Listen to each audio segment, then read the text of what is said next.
Legenda Petani Immortal episode 35. Perhiasan Qin? Sangat terkenal. Bukankah bos besar perhiasan Qin itu Qin Zhong? Seorang pria tua? Aku sering melihatnya di berita. Salah satu dari 10 orang terkaya di Hong Kong. Ada yang bilang kekayaannya tidak jauh berbeda dengan Li Ka-shing. Karena nilai permata yang disimpan keluarga Qin tak terukur. Yang Yudie pernah kuliah dan sering membaca berita. Jadi dia sebenarnya pernah mendengar nama Tuan Tua Qin. Yang Yunu tertawa dan berkata, awalnya aku juga tidak tahu. Baru setelah mereka datang berkunjung, aku mengecek informasi mereka secara online dan mengetahui betapa kayanya Tuan Tua Qin. Tepat saat itu, mereka mendengar Li Yunfei memanggil mereka untuk makan dari lantai atas, dan kedua gadis itu berhenti berbicara dan kembali ke restoran di lantai pertama. Di atas meja terdapat 3 mangkuk besar sup mie ayam, dengan potongan daging ayam yang tersebar di antara mie. Hanya daun bayam yang digunakan sebagai sayuran. Warnanya hijau cerah dan terlihat sangat menggugah selera. Di tengah meja terdapat beberapa hidangan acar sayuran, sepiring irisan lobak acar, sepiring kubis pedas, sepiring irisan umbi sawi acar, dan sepiring tumis sawi acar. Meskipun baunya harum dan terlihat sangat menggugah selera, Yang Yudie, sang ipar perempuan, tetap mengeluh, kakak ipar, aku tahu bagaimana kau bisa menjadi jutawan. Itu semua dari menabung. Kudengar kau punya kekayaan puluhan juta, dan kau masih makan mie dengan acar. Aku tamu di sini, dan kau bahkan tidak memasak beberapa hidangan panas? Omong kosong. Anggapan bahwa dia bernilai puluhan juta itu hanya rumor. Kakak iparmu sudah bernilai lebih dari 100 juta. Li Yunfei terkekeh, karena tahu temperamen kakak iparnya, dan tidak marah. Dia berkata, makanlah selagi hangat, aromanya tidak akan seenak itu saat dingin. Jika kamu ingin makan besar, aku akan memasak untukmu besok siang. Sekarang sudah tengah malam, tidak ada waktu untuk memasak. Meskipun enggan, Yang Yudie, adik ipar, merasa lapar dan aroma makanannya sangat menggugah selera. Jadi dia duduk dan dengan enggan mengambil satu gigitan. Sebelum dia menelannya, matanya yang cantik menyipit, dan dia mengeluarkan suara yang puas. Mie buatan kakak iparku enak sekali. Wah, kalau aku punya keahlian itu, aku tidak akan makan mie instan di asrama setiap hari. Kak, kamu akan sangat beruntung mulai sekarang. Panas sekali, beri aku acar sayur untuk mendinginkannya. Yang Yudie makan tanpa sopan santun sama sekali. Yang Yunu, sang kakak perempuan, menggelengkan kepalanya dan tertawa, kamu masih makan dengan begitu sembarangan. Tidakkah kamu takut orang akan menertawakanmu nanti? Meskipun masakan sepupuku enak, kita tidak bisa membiarkannya memasak sepanjang waktu. Memasak dan pekerjaan rumah tangga adalah tugas seorang wanita. Oh astaga. Itu hanya karena adikku masih berpegang pada aturan-aturan kuno ini. Sekarang ini, wanita kota mana yang mau mengerjakan pekerjaan rumah tangga? Setelah menikah, semuanya laki-laki. Yang Yudie tiba-tiba menyadari kakak iparnya menatapnya dengan tajam, dan segera berhenti berbicara. Dia terkekeh dan menundukkan kepalanya ke makanannya. Lobak kering ini enak sekali. Kamu membelinya di mana? Yang Yudie adalah gadis liar yang tidak bisa mengendalikan mulutnya, dan sangat sulit untuk membuatnya diam sejenak. Kakak perempuan itu, Yang Yunu, menjawab, sepupuku belajar cara membuatnya dari nenek. Aku sudah mencoba membuatnya beberapa kali, tetapi tidak pernah berhasil. Rasanya sangat berbeda. Li Yunfei meletakkan sumpitnya dan menjelaskan, apa yang kau lakukan, aku malu mengatakannya. Pertama kali aku membuatnya, rasanya sangat asin hingga hampir tak tertahankan. Kedua kalinya, lobak keringnya kering seperti kayu bakar, bahkan tidak melunak saat direndam. Bagaimana mungkin rasanya enak? Tidak apa-apa, aku tidak akan mengecilkan hatimu, kau biasanya koki yang cukup handal. HMPH, kalau kau terus meremehkanku, aku tidak akan pernah memasak lagi, kata Yang Yunu, lalu tertawa malu-malu. Aku pernah memasak di rumah sebelumnya, tapi aku belum pernah membuat acar sayuran. Aku membuatnya lagi nanti, dan entah rasanya enak atau tidak, setidaknya bisa dimakan. Ayahku memakannya semua kemarin.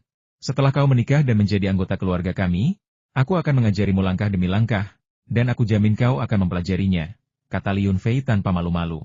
Aku akan belajar dari nenek. Kelompok itu mengobrol dan tertawa, lalu dengan cepat menghabiskan mie mereka. Melihat tatapan rakus Yang Yudie yang lama, Li Yunfei dan Yang Yunu diam-diam terkekeh. Pada malam hari, Yang Yunu dan Yang Yudie tidur di kamar yang sama, sementara Li Yunfei kembali ke rumah bambu neneknya untuk beristirahat. Malam hari bukanlah waktu yang aman, dan dia harus melakukan segala yang mungkin untuk melindungi keluarganya. Keesokan harinya siang hari, mereka mengantar kedua saudari itu kembali ke Chenjiagou. Meskipun Yang Yudie terus mengomel sepanjang jalan, mengatakan bahwa Li Yunfei harus mengganti biaya makan besar itu, tidak pantas bagi gadis muda itu untuk tinggal di rumah iparnya selama liburan dan tidak kembali menemui orang tuanya. Dia berpikir jika mereka benar-benar melakukan itu, ayah mertuanya dari seberang sungai akan segera datang untuk menjemput putri bungsunya sendiri. Desa pegunungan terpencil itu dipenuhi gosip. Bahkan Yang Yunu, yang akan segera menikah, menjadi bahan pembicaraan saat tinggal di rumah Li Yunfei. Jika bukan karena pengaruh Li Yunfei dan rasa takut menyinggung perasaannya, rumor itu mungkin akan menyebar lebih luas lagi. Awalnya, ia hendak pulang setelah mengantar kedua saudari itu, tetapi ayah mertuanya sangat ramah dan bersikeras agar ia tinggal untuk makan siang. Karena makan siang pasti melibatkan minum-minum, Li Yunfei tidak bisa menolak dan terpaksa setuju untuk tinggal. Calon ibu mertua itu sibuk menyiapkan lebih dari 10 hidangan. Tepat saat dia meletakkannya di atas meja, dia mendengar suara riang sepupunya, Chen Sheng, dari luar pintu. Sepupu, Fua, cepat ke rumah kaca jamurku. Semua jamurnya sudah tumbuh lebih besar dan semuanya hidup. Bagus sekali. Dengan kecepatan ini, mereka akan siap dipanen dalam 6 atau 7 hari. Chen Sheng berlumuran lumpur, wajahnya memerah karena kegembiraan dan keringat. Li Yunfei sudah mengantisipasi hal ini. Melihat kegembiraan sepupunya yang berlebihan, dia perlahan berjalan keluar ruang utama dan berkata sambil tersenyum, "Untuk apa repot-repot datang jauh-jauh menemuiku secara langsung jika kau ingin mengatakan sesuatu? Telepon saja." Yang Wending, si tua Taishan, juga menggoda, "Kau sudah sibuk selama 1 atau 2 tahun, dan kau hanya berhasil menumbuhkan 1 rumah kaca jamur ini. Kau bahkan harus bergantung pada Fua untuk membantumu menyiapkan pestisida. Apa yang tampak seperti keajaiban bagimu mungkin hal biasa bagi Fua. Baiklah, sudah hampir waktunya makan, jadi jangan repot-repot pergi ke ladangmu. Cuci mukamu dan duduklah untuk minum-minum denganku. Kali ini berbeda.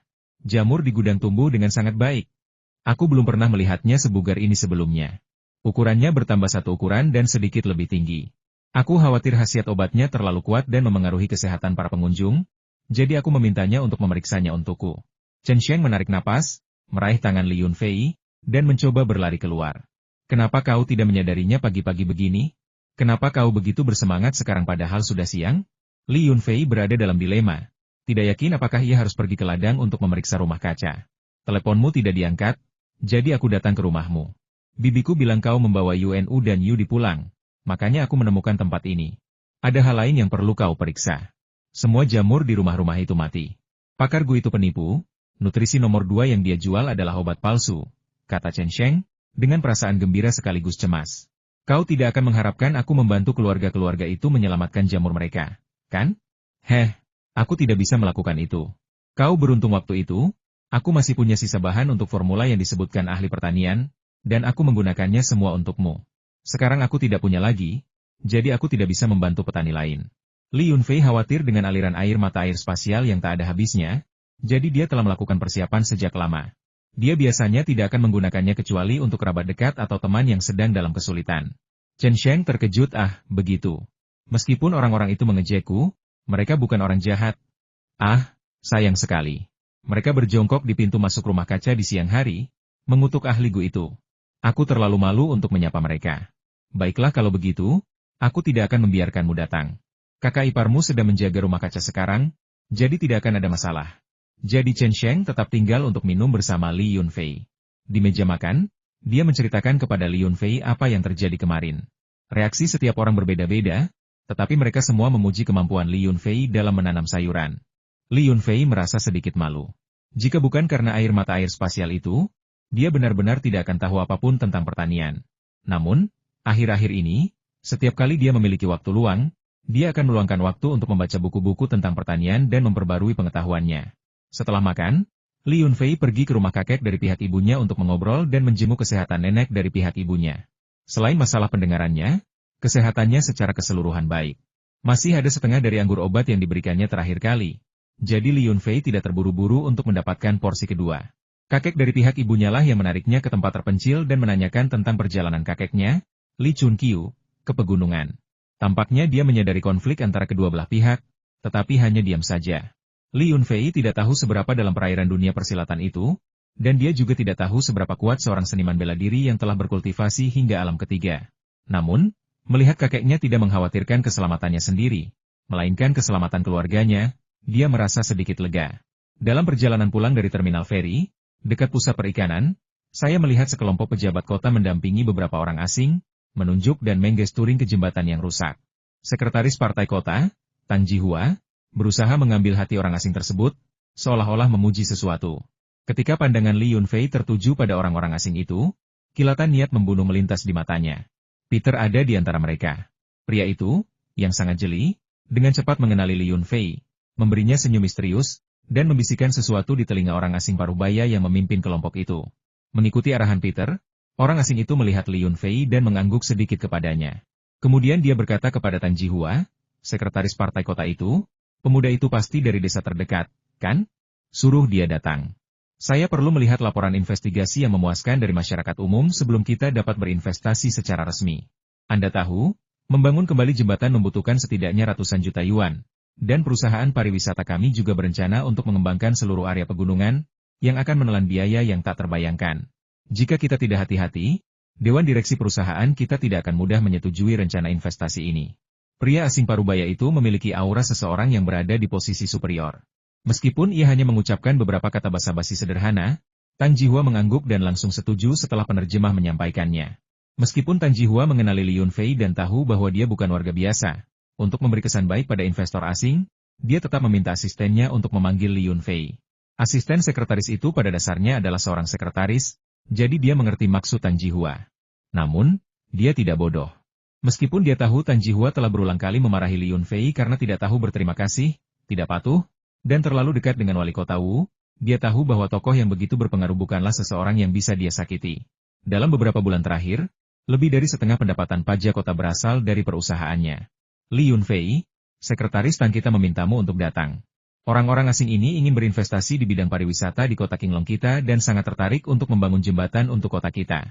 Mereka saat ini berada pada tahap investigasi yang krusial. Ketika orang-orang asing itu bertanya kepadamu, kamu harus mengatakan hal-hal yang baik, mengerti? Setelah selesai berbicara, ia berlari ke sisi Li Yunfei dan membisikkan kalimat terakhir. Li Yunfei meliriknya, samar-samar mengingat asisten sekretaris ini, tetapi tidak terlalu menyukainya. Berinvestasi di bidang pariwisata di kota kita? Sejak hutan kars bawah tanah itu dilaporkan, perusahaan pariwisata domestik kita belum melakukan langkah konkret apapun, dan orang asing ini sudah berinvestasi. Mereka benar-benar orang suci. Mereka bahkan belum menyelesaikan laporan prospek pasar, dan mereka sudah berada di tahap investasi, kata Li Yunfei sambil tersenyum licik. Orang asing itu efisien. Mereka bilang akan membuat rencana investasi dan semacam laporan riset bersama. Mereka memanggilmu untuk melakukan riset pasar. Jawab saja pertanyaan mereka dengan benar, dan kamu tidak perlu khawatir tentang hal lain, kata asisten sekretaris itu dengan tidak sabar. Dia berhenti berbicara ketika beberapa orang asing mendekat. Halo, saya Charlie. Kami di sini untuk berinvestasi, dan kami memiliki beberapa pertanyaan yang ingin kami ajukan kepada Anda. Apakah Anda punya waktu sekarang? Pria asing parubaya yang memimpin kelompok itu menyapa Li Yunfei dengan sangat sopan, meskipun ia melakukannya dalam bahasa Inggris. Bahasa Inggris Li Yunfei cukup bagus, dan dia bisa memahami apa yang dikatakan orang lain. Tetapi dia menjawab dalam bahasa Mandarin, saya tidak punya banyak waktu, dan saya tidak ingin menjawab pertanyaan Anda. Apapun tujuan Anda sebenarnya, jangan mengganggu kedamaian penduduk desa di sekitar sini, dan jangan merusak lingkungan di sini, atau Anda akan mendapat masalah besar.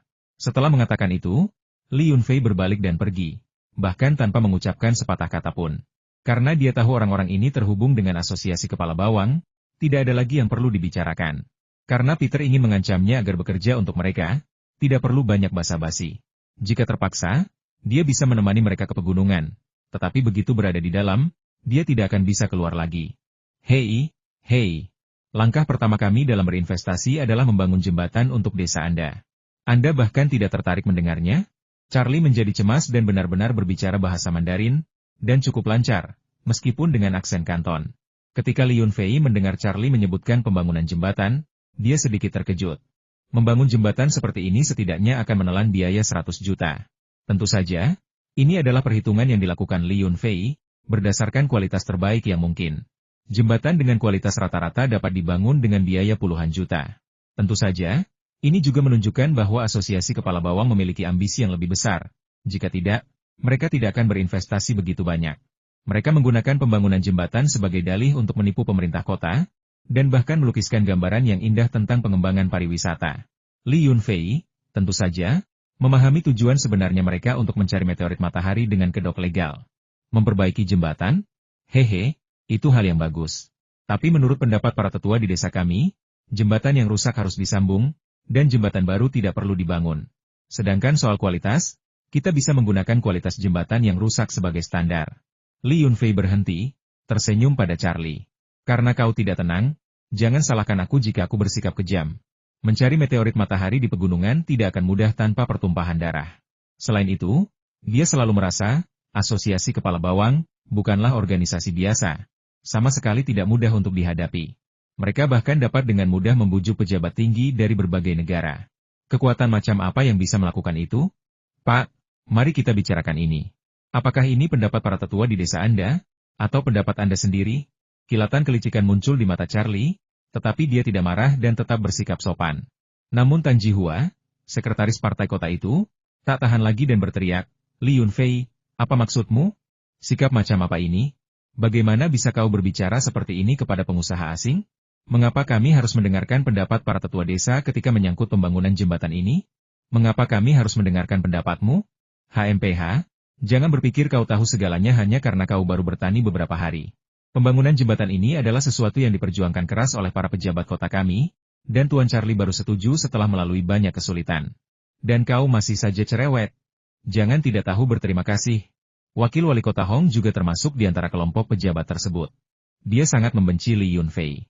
Pertama, Li Yunfei telah memenjarakan keponakannya, dan meskipun telah menghabiskan banyak uang, dia tidak bisa membebaskannya. Beberapa waktu lalu, Li Yunfei secara terbuka memaksanya untuk melunasi hutang kepada King Heju, yang membuatnya semakin kehilangan muka. Namun, karena takut akan kekuatan dan dukungan di belakang Li Yunfei, dia dengan enggan meminta banyak bantuan dari orang lain sebelum dia dapat mengajukan permohonan sejumlah uang untuk membantunya dan melunasi hutang kepada King Heju. Melihat sekretaris Tang marah, wakil wali kota Hong malah memperburuk keadaan Li Yunfei. Tidak masalah jika Anda mengabaikan situasi secara keseluruhan, tetapi Anda tidak boleh mengganggu rencana pembangunan sekretaris Tang. Jika masalah ini berhasil, itu akan menjadi pencapaian terpenting sekretaris Tang, dan juga akan memengaruhi mata pencaharian ratusan ribu orang di kota ini di masa depan. Ketika orang datang berkunjung, seluruh kota akan mendapatkan penghasilan, dan semua orang akan dapat hidup dengan baik. Jika Anda merusak investasi ini, Anda akan menjadi musuh seluruh kota.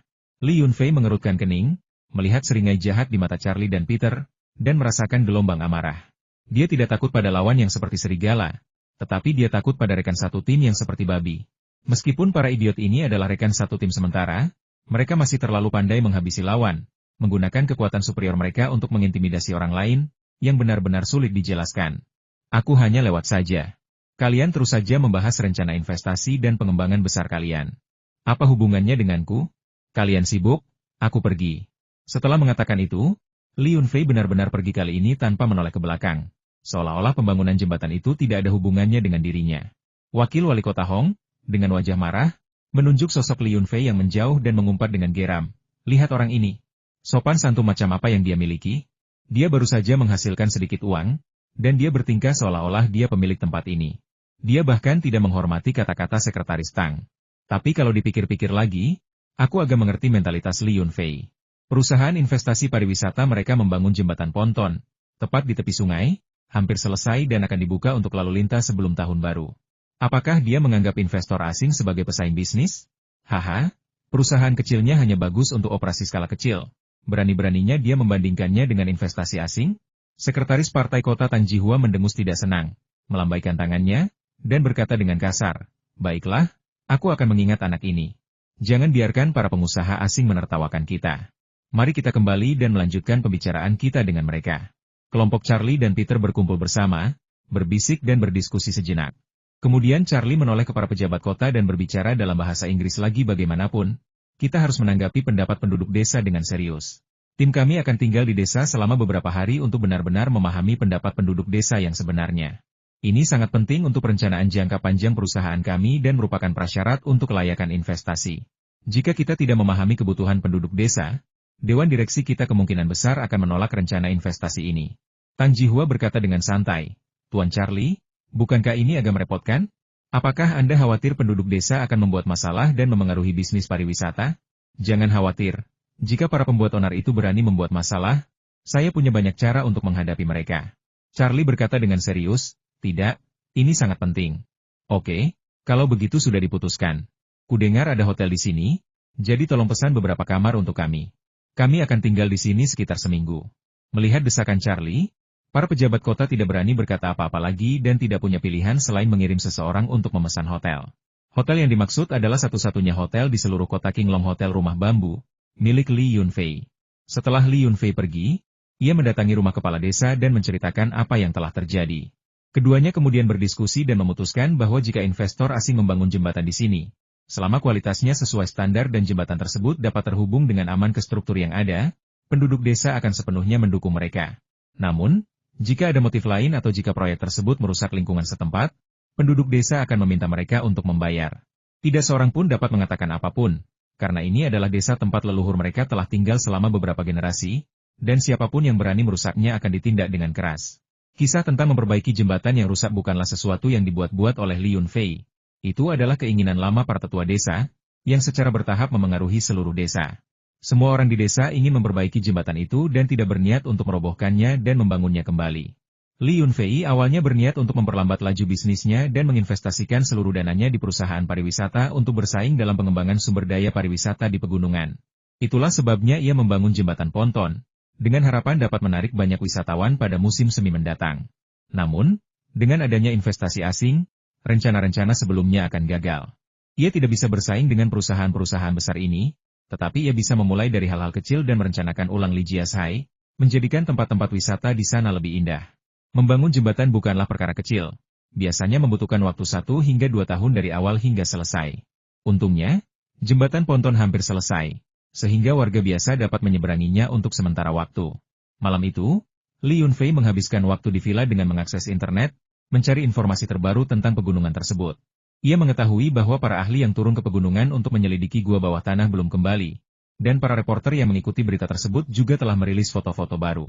Hutan gua bawah tanah yang megah itu akan memukau siapapun yang melihatnya.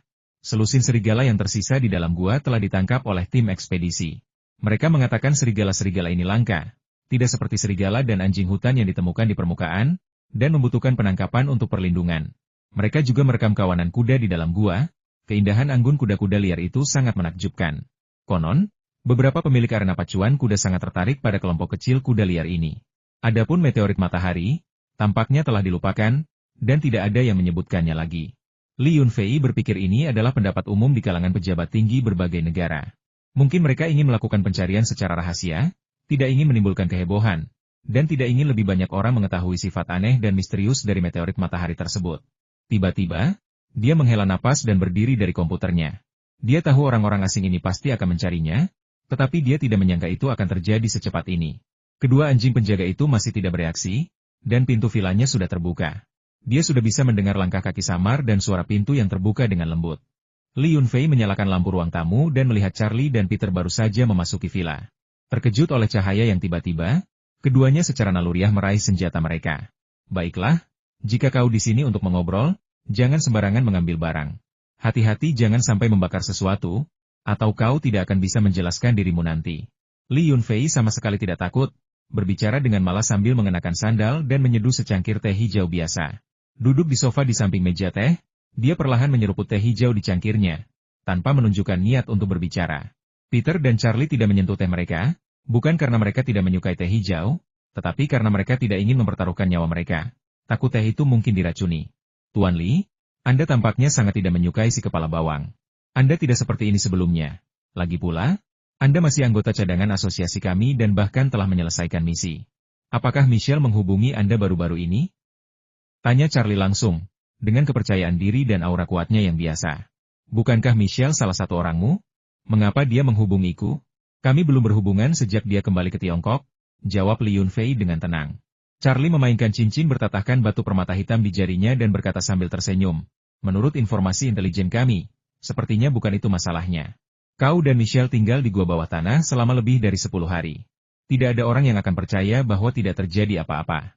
Terlebih lagi, kami telah melacak catatan teleponnya, dan dia sering sekali menelepon nomormu. Bahkan baru-baru ini, ada 2 atau 3 nomor dari berbagai tempat di luar negeri. Saya punya banyak klien dari luar negeri. Jadi wajar jika mereka menghubungi saya untuk memesan barang. Anda terlalu banyak berpikir.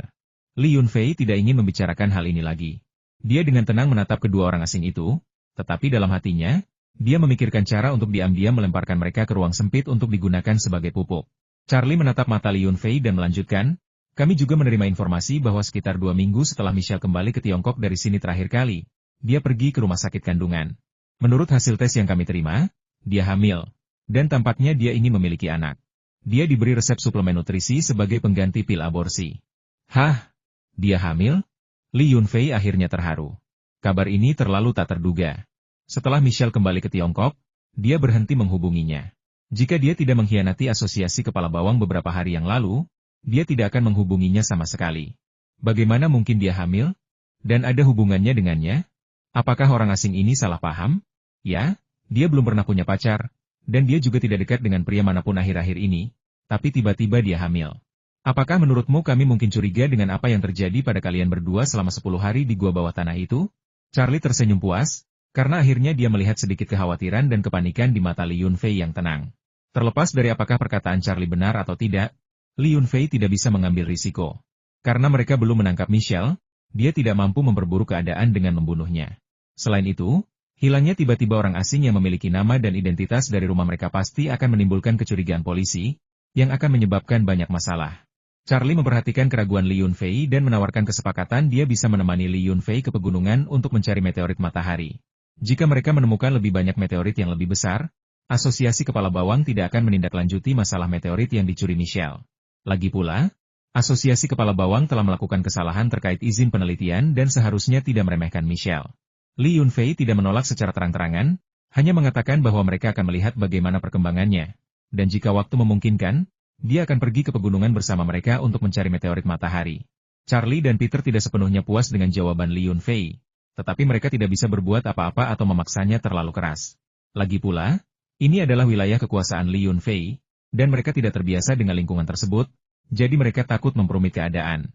Sejak mengetahui bahwa Michelle mungkin hamil, Li Yunfei merasa bersalah dan tidak berani menemui tunangannya, Yang Yunu. Namun, kakak iparnya, Yang Yudie, bukanlah tipe orang yang hanya diam saja. Dia akan datang untuk makan malam mewah dan meminta Li Yunfei untuk pergi ke kota membeli pakaian dan sepatu pernikahan untuk adiknya. Di tengah kesibukan ini, saya hampir lupa tentang satu hal penting. Perusahaan perdagangan pertanian Dongfang sudah mengambil sayuran dari ladang 2 kali, tetapi hanya membayar harga dasar, belum sepeser pun dari bagian mereka. Sesuai kesepakatan, bagian yang belum dibayar dari pengiriman sebelumnya harus dilunasi sebelum pengiriman berikutnya. Saat mereka sebelumnya bekerja sama dengan Dahua Trading, masalah ini tidak pernah membuat Li Yunfei khawatir, tetapi sekarang dia tidak punya pilihan selain khawatir. Dia menelepon orang yang bertanggung jawab, yang membuat alasan, mengatakan bahwa bos tidak ada di kantor dan Departemen Keuangan juga sedang dalam perjalanan bisnis bersama bos. Dia berjanji akan meneleponnya kembali ketika bos dan Departemen Keuangan kembali. Li Yunfei sudah sering melihat alasan seperti ini sebelumnya. Implikasi dari kata-kata ini jelas upaya nyata untuk mengingkari hutang. Dia memanggil sepupunya, Li Qingmu, untuk menanyakan detail tentang perusahaan perdagangan pertanian Dongfang dan spesifikasi setiap kali mereka datang untuk mengambil barang. Li Qingmu tidak tahu apa yang telah terjadi.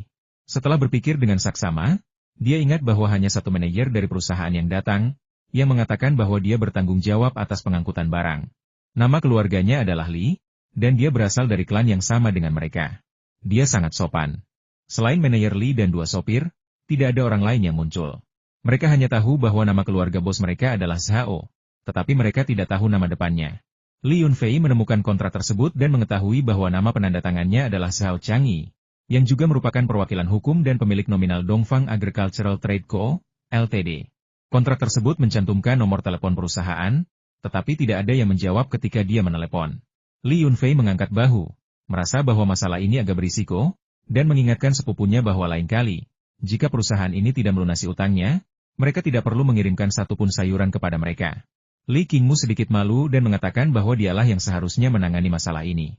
Dia lebih nyaman beternak ayam. Dia mengatakan bahwa jika bukan karena keadaan khusus, dia tidak akan pernah menerima orang-orang dari perusahaan perdagangan pertanian ini.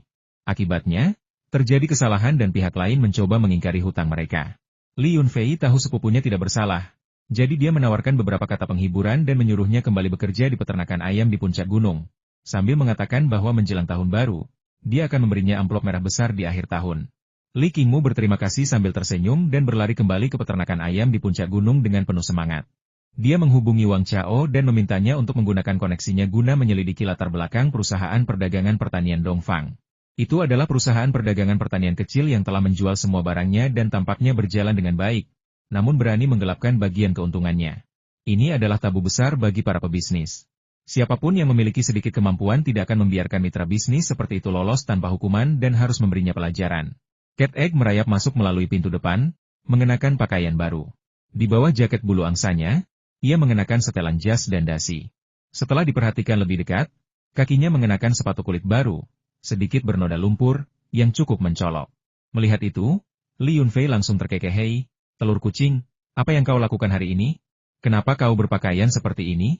Cat Egg menyeringai canggung di bawah tatapan Li Yunfei, dan berkata, Bibi Liu tetangga sebelah memperkenalkanku pada seseorang, dan kami akan bertemu hari ini. Aku akan pergi ke rumahnya. Bibi Liu bilang karena aku sudah menghasilkan uang tahun ini, aku harus membeli setelan yang bagus agar orang-orang tidak memandang rendahku. Setelan ini harganya 3 atau 400 yuan. Kalau Bibi Liu tidak mengatakan itu, aku benar-benar tidak akan mampu membelinya. Salju belum sepenuhnya mencair, dan jalanan terlalu licin. Mengendarai sepeda motor tidak aman. Aku ingin bertanya, bolehkah aku meminjam mobilmu? Meminjam mobil tidak masalah, tapi bisakah kamu mengemudikannya? Sudah kubilang untuk mengikuti ujian mengemudi di waktu luangmu, tapi kamu tidak mau. Dengan kemampuan mengemudikan traktormu, aku benar-benar khawatir. Katakan padaku, kamu berasal dari desa mana? Aku akan menjadi sopirmu hari ini. Li Yunfei menepuk bahunya sambil tersenyum, lalu menatapnya lagi karena pakaiannya yang aneh. Lokasinya di Nanwanglou, agak jauh. Aku sendiri tidak terlalu pandai mengemudi, jalan di sana sempit, aku takut mengemudi ke sana. Kalau Kakak Fua bisa mengantar kami ke sana, itu akan lebih baik. Tahun depan, saat pertanian tidak terlalu sibuk, aku pasti akan mengikuti ujian SIM, janji Mao Dan dengan percaya diri. Jelas sekali letaknya tidak dekat. Nanwanglou berada di sudut barat daya kota Qinglong. Letaknya di sebelah barat tempat saya berburu dengan kakek Qin terakhir kali, di sekitar tepi pegunungan, lalu ke selatan sedikit. Itulah desa Nanwanglou. Ada desa Beiwanglou di arah yang berlawanan, tetapi desa itu bukan lagi bagian dari kota Qinglong dan jaraknya puluhan mil. Nama-nama tempat ini diwariskan dari generasi yang lebih tua. Dahulu, sebuah gerbang dibangun di desa untuk berjaga-jaga dari bandit dan perampok, dan begitulah asal mula nama tersebut. Jika Anda mengunjungi desa itu sekarang, masih ada beberapa jejak menara gerbang yang belum sepenuhnya hancur. Saat keduanya sedang berbicara, seorang pria parubaya dengan langkah yang tidak stabil, bersandar di sudut dinding, menjulurkan kepalanya dari pintu depan. Meskipun tidak tua, wajahnya penuh kerutan, janggutnya tidak terawat, dan kulitnya pucat pasi. Namun hari ini ia tampak ceria. Wajahnya berseri-seri penuh senyum. Begitu muncul, ia langsung tertawa keponakan. "Apakah kamu di rumah? Kakakmu akan pergi kencan buta hari ini. Jika kamu punya mobil, bisakah kamu meminjamkannya? Jika semuanya berjalan lancar, aku akan mentraktirmu minum." Sebelum Li Yunfei sempat tersenyum, Mao Dan menjadi sedikit tidak senang dan berseru, "Ayah, kenapa ayah keluar? Aku dan Fua sudah sepakat bahwa ayah tidak perlu khawatir. Fua tidak hanya meminjamkan mobil kepadaku, tetapi dia juga berencana menjadi sopirku. Itu luar biasa, itu hebat. Terima kasih, keponakanku. Aku akan memberimu hadiah yang besar untuk pernikahanmu tahun ini." Pria parubaya berjanggut kumal itu membungkuk dengan tangan terkatup sebagai tanda terima kasih, seolah mengabaikan masalah senioritas. Dulu ia tidak seperti ini. Setelah kedua kakinya patah, istrinya meninggalkannya. Ia telah mengalami terlalu banyak kesulitan dalam hidup, yang telah melemahkan kepribadiannya. Sekarang ia hanya memiliki seorang putra, Mao Dan, yang rajin dan sangat berbakti. Di usia tuanya, ia menaruh semua harapannya pada putranya. Ia telah mengunjungi banyak orang di desa untuk mencarikan jodoh bagi putranya. Dahulu orang-orang memanggilnya dengan namanya ditambah nama panggilan, tetapi kemudian mereka semua memanggilnya si Pincang. Orang-orang yang sopan akan menambahkan nama panggilan setelah si Pincang, dan setelah terbiasa, tidak ada yang mengingat nama aslinya lagi. "Paman Lumpuh, kau terlalu sopan. Aku dan Cat Egg seperti saudara, wajar saja jika aku yang melakukan hal-hal ini. Baiklah, jangan tunda waktu menyenangkan Cat Egg, aku akan memakai mantelku dan pergi mengambil mobilku," kata Li Yunfei sambil mengenakan mantel tebalnya dan mengambil kunci mobilnya. Di tengah ucapan terima kasih yang berlimpah dari Paman Triple, Li Yunfei, bersama dengan Cat Egg dan BB6, perlahan-lahan menyalakan Longhorn dan menuju ke selatan. BB6 bukanlah mak comblang profesional. Dia hanya kebetulan mengenal seorang gadis yang cocok dan telah memperkenalkannya kepada Cat Egg. Keluarga Bibi Liu berasal dari Nanwanglou. Gadis yang dikenalkannya kepada Mao Dan adalah sepupunya, yang tahun ini berusia 20 tahun, 1 atau 2 tahun lebih muda dari Mao Dan. Dia baru saja kembali dari bekerja di pabrik pakaian di wilayah Jiangsu dan Zhejiang beberapa hari yang lalu. Ini akhir tahun, yang merupakan waktu untuk perjodohan, jadi Bibi Liu menyetujui saran Li si lumpuh kepada Mao Dan. Apakah akan berhasil atau tidak hanya akan diketahui setelah kedua belah pihak bertemu. Bibi Liu bukanlah wanita yang banyak bicara dan tidak pandai berbicara. Ketika melihat Li Yunfei, ia agak pendiam dan hormat. Mobil itu melaju melewati pasar lalu mengambil jalan kecil ke selatan. Tidak banyak pohon yang menghalangi jalan, dan perbukitan yang tersebar di selatan sudah bisa terlihat samar-samar. Setelah ragu-ragu cukup lama, Bibi Liu akhirnya bertanya, "Keponakan Fua, bisakah kau mengatakan yang sebenarnya? Berapa banyak uang yang kau bayarkan kepada Maodan setiap bulan? Aku khawatir jika pernikahan ini terlaksana dan Maodan tidak mendapatkan 2 atau 3 ribu per bulan. Keponakanku akan memarahiku habis-habisan." 2 atau 3 ribu sebulan? Li Yunfei, yang sedang mengemudi, sedikit terkejut, lalu sedikit kesal. Tanpa menoleh, dia memarahi, "Cat Egg, kenapa kau tidak mengatakan yang sebenarnya? Zaman macam apa ini? Apakah akan membunuhmu jika kau memberitahukan gaji aslimu saat kau sedang mengatur pernikahan?" Cat Egg tersipu dan tergagap, ingin menjelaskan bahwa ketika mereka pertama kali menerima upah, Li Yunfei melarang mereka mengatakan apapun, karena takut kesenjangan antara upah mereka dan upah pekerja biasa akan terlalu besar dan akan membuat pekerja biasa lainnya di desa merasa tidak senang. Kemudian, upah semua orang meningkat, tetapi upah sebenarnya menjadi lebih sulit diprediksi. Mendengar itu, Bibi Liu langsung marah. Sambil menunjuk Maodan, dia memarahi, "Dasar bajingan kecil, kau benar-benar berbohong pada Bibi Liu. Aku selalu memujimu karena jujur dan cakap. Dan kau, penghasilanmu bahkan tidak sebanyak itu, tapi kau berani membual?" Bukannya Bibi Liu materialistis, hanya saja keponakanku terbiasa bekerja di luar dan menghabiskan uang dengan boros. Dia menghasilkan 2.008 atau 9.000 sebulan di pabrik, dan kadang-kadang 3.004 atau 5.000 pada bulan-bulan dengan banyak lembur. Jika gajimu tidak setinggi gajinya, bagaimana dia bisa tinggal di desa bersamamu? Bukankah dia akan terus berpikir untuk bekerja di tempat lain? Bukan begitu. Bibi Liu, biar ku jelaskan.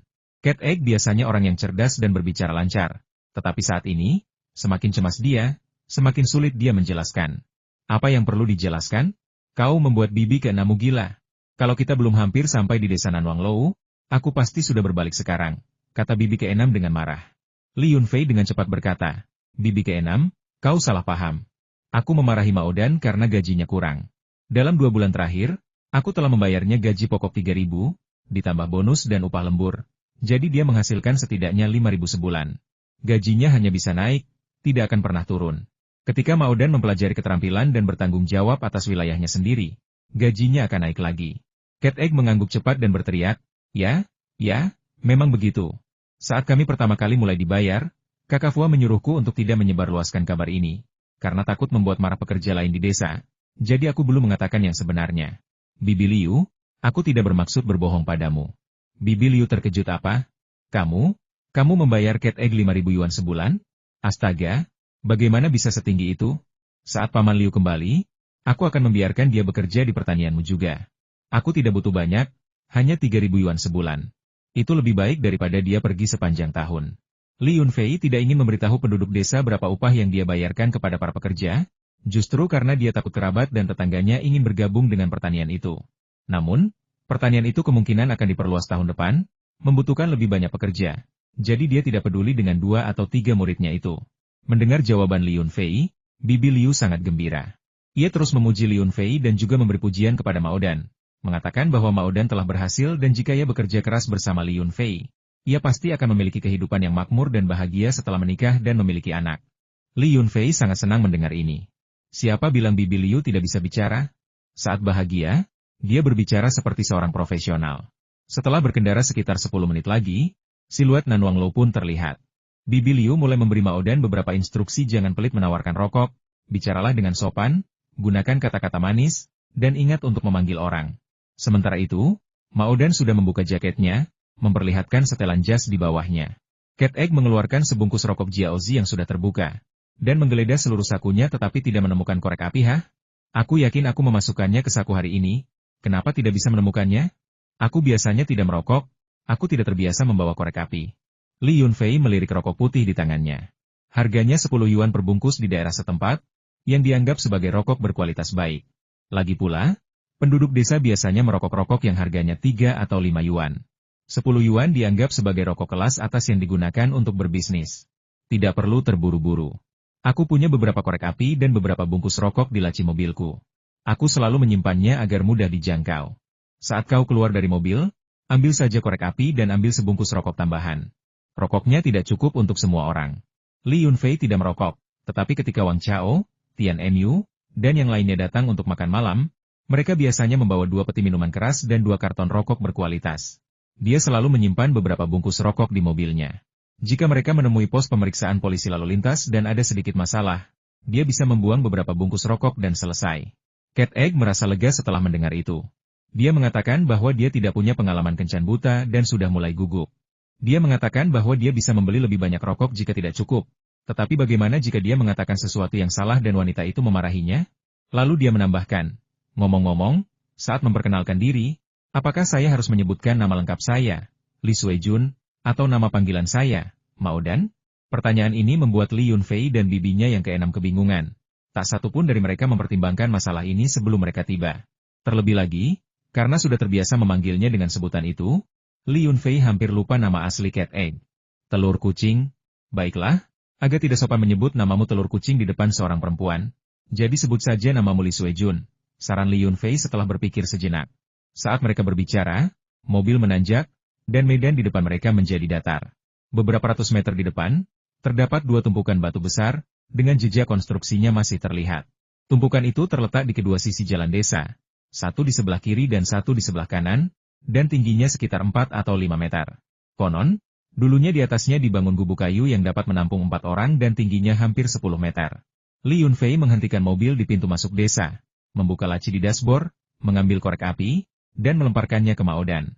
Di dalamnya ada 3 bungkus rokok, 1 sudah dibuka dan 2 belum dibuka.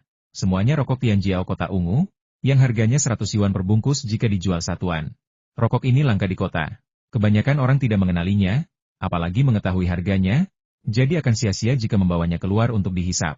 Namun, karena ini urusan bisnis untuk saudaranya, Li Yunfei tidak mempermasalahkan hal kecil seperti itu. Dia menyelipkan 2 bungkus rokok yang belum dibuka ke dalam saku jaket Mao Dan menyuruhnya untuk tidak pelit dan menawarkan rokok kepada setiap orang yang ditemuinya. Aku, sang pengemudi, tidak akan masuk. Sulit untuk berputar di dalam. Parkir saja mobil di pintu masuk desa. Semoga beruntung, Kak, kata Li Yunfei sambil menepuk bahu Mao Dan setelah keluar dari mobil.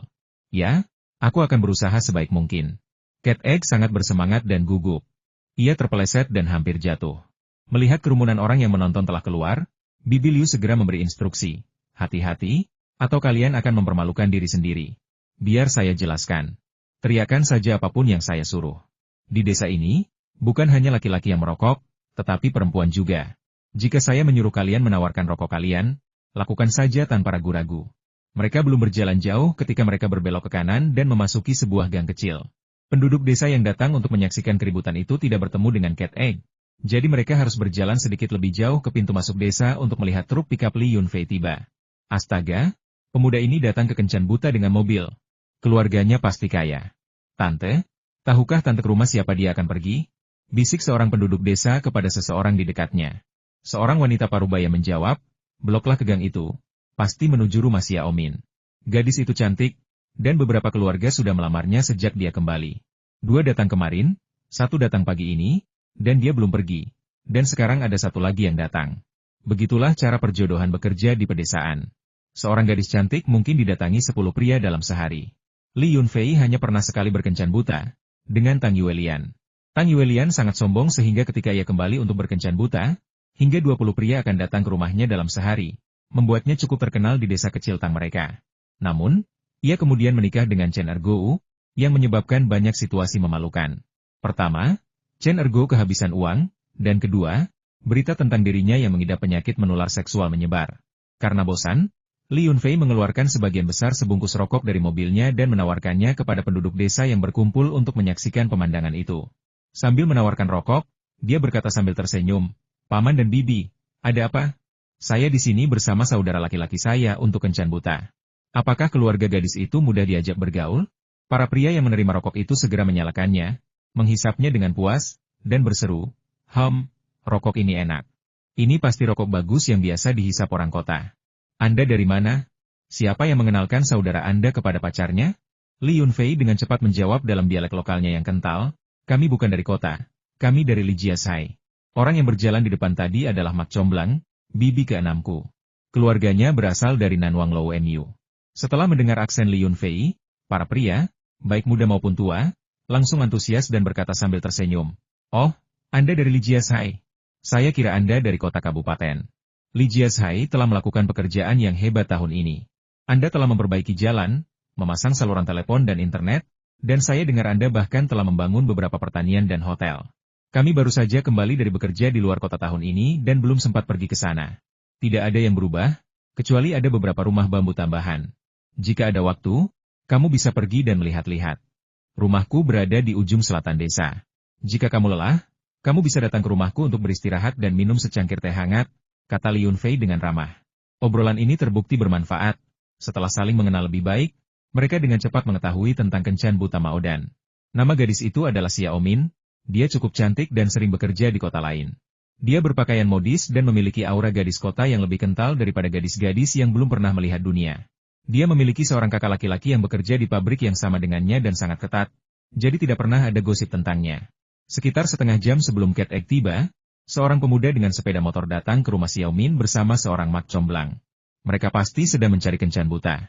Cat Egg dan pemuda itu mungkin sudah bertemu sekarang. Penduduk setempat dikenal karena sifatnya yang garang, dan perkelahian antar pesaing bukanlah hal yang jarang terjadi. Meskipun mereka sekarang lebih beradab dan memiliki kesadaran yang lebih besar terhadap hukum, bentrokan kecil masih tetap tak terhindarkan. Li Yunfei tidak bisa terburu-buru dalam masalah ini, jadi dia hanya bisa berbicara baik tentang Maodan dari pinggir lapangan, mengatakan bahwa dia pekerja keras, cerdas, dan cakap. Dia bekerja di peternakan Li Jiashai dan mendapatkan gaji tinggi. Bos sangat menghargainya, dan dia bisa mendapatkan 4 atau 5 ribu yuan sebulan. Setelah pernikahan mereka rampung, mereka akan membangun rumah di musim semi, dan itu akan menjadi bangunan bertingkat. Para pria dan wanita yang lebih tua di dekatnya, setelah mendengar ini, langsung dipenuhi rasa iri.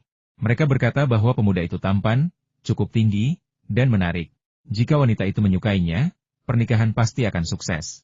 Karena dia kaya, mahar tidak akan menjadi masalah sama sekali. Jadi apa yang perlu dikhawatirkan? Dia bisa selektif. Jika satu tidak berhasil, dia selalu bisa meminta orang lain. Dua wanita segera menawarkan untuk membantu memperkenalkan calon pasangan kepada keponakan mereka, yang berusia 19 tahun dan cukup menarik. Li Yunfei segera berterima kasih padanya, mengatakan bahwa dia telah merepotkan bibinya. Dia akan menanyakan kabar kakaknya ketika dia keluar nanti, dan jika tidak berhasil, dia akan segera pergi ke rumah keponakannya. Jika masalahnya terselesaikan, dia tidak hanya akan bisa makan ikan mas merah, tetapi juga menerima amplop merah besar. Setelah mendengar jaminan ini, beberapa wanita di dekatnya langsung bersemangat untuk mencoba, menawarkan untuk mengenalkan mereka kepada gadis-gadis yang berpotensi layak dinikahi. Astaga! Li Yunfei menyadari bahwa dia telah mengabaikan prospek pernikahan saudaranya. Ternyata cukup mudah untuk menemukan seseorang yang mau membantunya mencari pasangan. Lihat, setelah mengobrol sebentar saja, 6 atau 7 tante sudah bersedia membantu memperkenalkan calon pasangan. Namun, dua anak yang tadinya berlari untuk menyaksikan keributan itu tiba-tiba berlari kembali sambil berteriak kegirangan. Bu, cepat ke rumah Xiao Min dan lihat apa yang terjadi. Kedua pria yang datang untuk kencan buta itu sedang berkelahi. Paman, cepat kemari. Ada perkelahian. Hidung seseorang berdarah akibat pukulan. Di hari bersalju ini, semua orang sangat bosan, dan begitu mendengar ada sesuatu yang menarik untuk ditonton, mereka langsung mengikutinya. Li Yunfei mengunci mobilnya dan ikut mengikuti dengan cemas. Maodan agak kurus, dan meskipun dia cukup kuat, ada banyak pemuda di kota yang menguasai seni bela diri, dan dia takut Maodan akan terluka.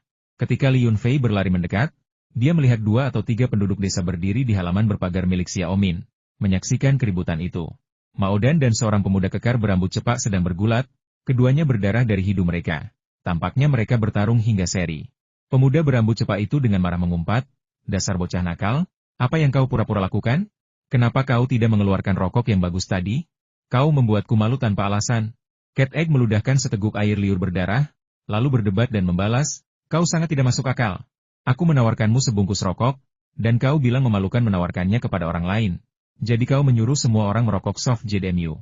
Aku tidak merokok, dan aku tidak tahu perbedaan antara rokok yang baik dan yang buruk. Ketika aku melihat Big Yan menerima rokokmu, aku merasa malu untuk menawarkannya juga." Beberapa saat kemudian, aku ingat bahwa kakakku telah memasukkan 2 bungkus rokok yang bagus ke dalam saku mantelku. Jadi aku membuka 1 bungkus dan menawarkannya kepada semua orang. Dan kau masih bilang itu memalukan? Apakah kakakku akan menawarkanku sebungkus rokok? Aku hanya membalas, mengatakan bahwa baik rokok itu bagus atau buruk, itu semua niat baikku.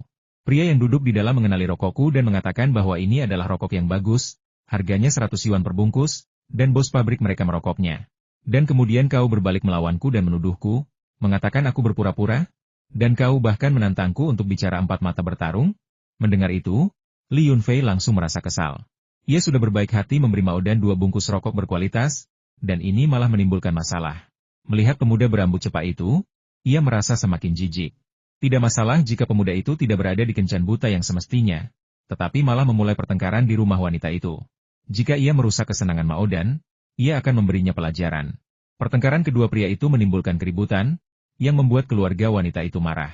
Meskipun diam-diam mereka senang karena seseorang telah memukul kepala mereka demi putri mereka tahu mereka tidak bisa membiarkan masalah itu berlanjut, atau seluruh desa akan menertawakan mereka dan merusak reputasi mereka. Hentikan, kalian berdua. Perilaku macam apa ini? Berkelahi seperti ini? Kalian berdua sebaiknya pulang. Putriku tidak perlu melihat kalian lagi. Kami hanya keluarga yang jujur, dan kami tidak tahan melihat orang lain berkelahi. Pria parubaya itu berwajah tegas, dengan tidak sabar memberi isyarat agar mereka pergi. Seorang wanita parubaya, yang mungkin adalah ibu Xiaomin, berdiri di dekatnya. Ia menolak mendengarkan nasihat kedua mak comblang itu dan melambaikan tangannya, sambil berkata, apa yang kalian katakan tidak ada gunanya. Mereka bahkan belum bertemu, dan mereka sudah bertengkar di rumahku. Mereka pasti memiliki kepribadian yang kasar dan agresif. Xiaominku sangat lembut. Bukankah dia akan diintimidasi setiap hari? Bawa mereka kembali dan berhenti membuat masalah di rumahku. Satu-satunya pemuda yang jeli dan mengenali rokok Tianjiao Kota Ungu sebagai rokok berkualitas tinggi menyeringai dan memberi nasihat. Bu, ibu bisa salah menuduh orang yang dibawa bibiku. Bukan dia yang memulai. Lihat, aku hanya memuji rokok yang dia berikan, dan pria berambut pendek itu ingin memukulinya. Dia punya temperamen buruk sekali. Wanita parubaya itu ragu sejenak, lalu menarik putranya ke samping dan bertanya, kenapa sebungkus rokok ini harganya semahal ini? Kamu yakin tidak salah? Pemuda dari Li Jiashai ini kaya sekali? Pemuda itu membual, Bu, ibu ketinggalan zaman. Kalau ibu tidak percaya, suruh ayah menghisap rokok ini beberapa kali, dan saya jamin dia tidak akan berkata apa-apa. Sebelum saya pulang dari liburan, saya membantu pemilik pabrik pindah rumah. Saya sibuk selama setengah hari, dan dia memberi saya sebatang rokok yang persis sama dengan ini, dan rasanya pun persis sama. Harganya 5 yuan per batang. Bagaimana mungkin saya salah? Baiklah kalau begitu, mari kita usir dulu si pembuat onar berambut cepak itu, dan biarkan adikmu bertemu dengan pria dari Li Jiashai ini. Dia tinggi dan kurus, dan tidak jelek, hanya sedikit berkulit gelap. Wanita parubaya itu bergumam pada dirinya sendiri sambil berjalan menghampiri suaminya dan membisikkan beberapa kata. Li Yunfei, dengan pendengarannya yang tajam, mendengar percakapan penting itu dan tetap tenang. Benar saja, tak lama kemudian, keluarga itu mengusir pria berambut cepak dan mak comblang tersebut. Pria berambut cepak itu sangat marah dan menunjuk ke telur kucing, mengancam, Nak, tunggu saja. Lain kali aku melihatmu di pasar, aku akan memukulmu sampai ibumu sendiri tidak akan mengenalimu. Aku tidak akan memukulmu, jadi sebaiknya kau membakar dupa secara diam-diam. Kalau mau pergi ke pasar, Maodan cukup tegas karena Li Jiashai sangat dekat dengan pasar. Hanya dengan satu panggilan, teman-teman desa bisa datang membantu dalam waktu sekitar 10 menit. Cat Egg dipanggil kembali ke dalam rumah untuk menjawab pertanyaan dari para tetua. Hanya setelah para tetua menyelidiki secara menyeluruh situasi leluhurnya, barulah mereka mengizinkan gadis itu keluar dan bertemu dengan anak laki-laki tersebut. Seperti penduduk desa lainnya, Li Yunfei berdiri di luar halaman berpagar mengamati keributan, tanpa menyadari bagaimana percakapan di dalam berlangsung. Tak lama kemudian, ruangan yang penuh dengan orang dewasa dan mak comblang keluar, kecuali Maodan. Orang-orang di dekatnya tertawa dan berkata, ini perjodohan yang bagus. Orang tua mereka telah lulus ujian.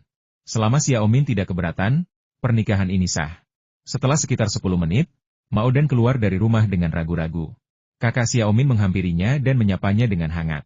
Kemudian Maodan buru-buru mengeluarkan sebungkus rokok Tianjiao ungu yang belum dibuka dari sakunya, menyelipkannya ke tangan kakak Xiaomin, lalu menawarkan bungkus rokok yang sudah dibuka itu kepada pria dewasa tersebut.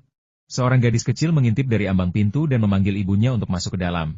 Tetapi ketika dia melihat begitu banyak orang di luar halaman, dia dengan malu-malu mundur kembali ke dalam. Li Yunfei meliriknya dan berpikir dia cukup cantik dan cocok untuk Maodan. Selama kepribadian dan karakternya baik, dia bisa memenuhi apapun yang diminta keluarga wanita itu. Cat Egg mengobrol dengan orang dewasa di halaman sebentar. Lalu Mak Comblang, Bibi Six, dipanggil ke dalam rumah dan mengobrol sebentar. Tidak lama kemudian, Mak Comblang keluar sambil tersenyum dan menarik Cat Egg keluar. Dilihat dari ekspresinya, pasti ada kabar baik. Bibi Liu menyapa penduduk desa yang dikenalnya dengan hangat dan mengobrol sebentar sebelum kembali ke mobil pickup di pintu masuk desa. Li Yunfei membukakan pintu mobil dan mempersilakan mereka masuk. Karena sudah hampir tengah hari, dia tidak berlama-lama, menyalakan mesin, dan mengemudi kembali ke Li Jiashai. Telur kucing menggoyangkan pantatnya maju mundur. Meskipun sangat ingin mengetahui hasilnya, ia tidak tahu bagaimana bertanya karena Bibi Liu tidak berbicara. Mungkin ia takut ditolak. Bibi ke-6, ada apa?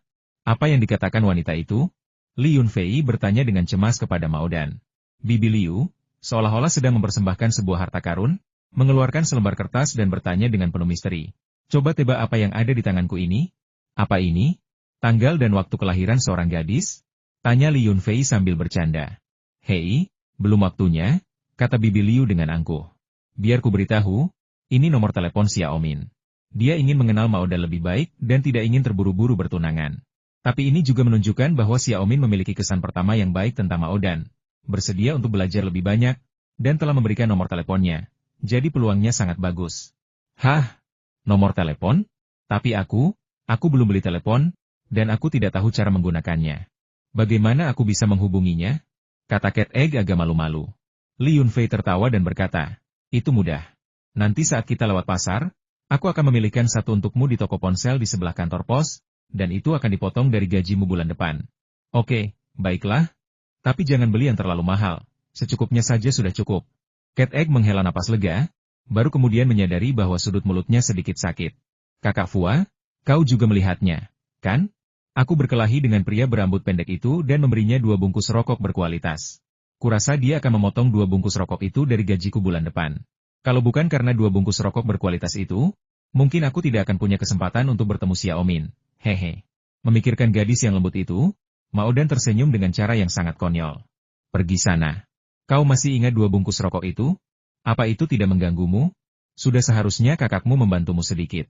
Saat kau menikah nanti, kirimkan aku banyak permen pernikahan, dan kau akan punya semua yang kau butuhkan, kata Li Yunfei sambil tersenyum. Hehe, jangan khawatir, kakak Fua. Kau tidak akan ketinggalan permen pernikahan sedikit pun, kata Cat Egg dengan gembira.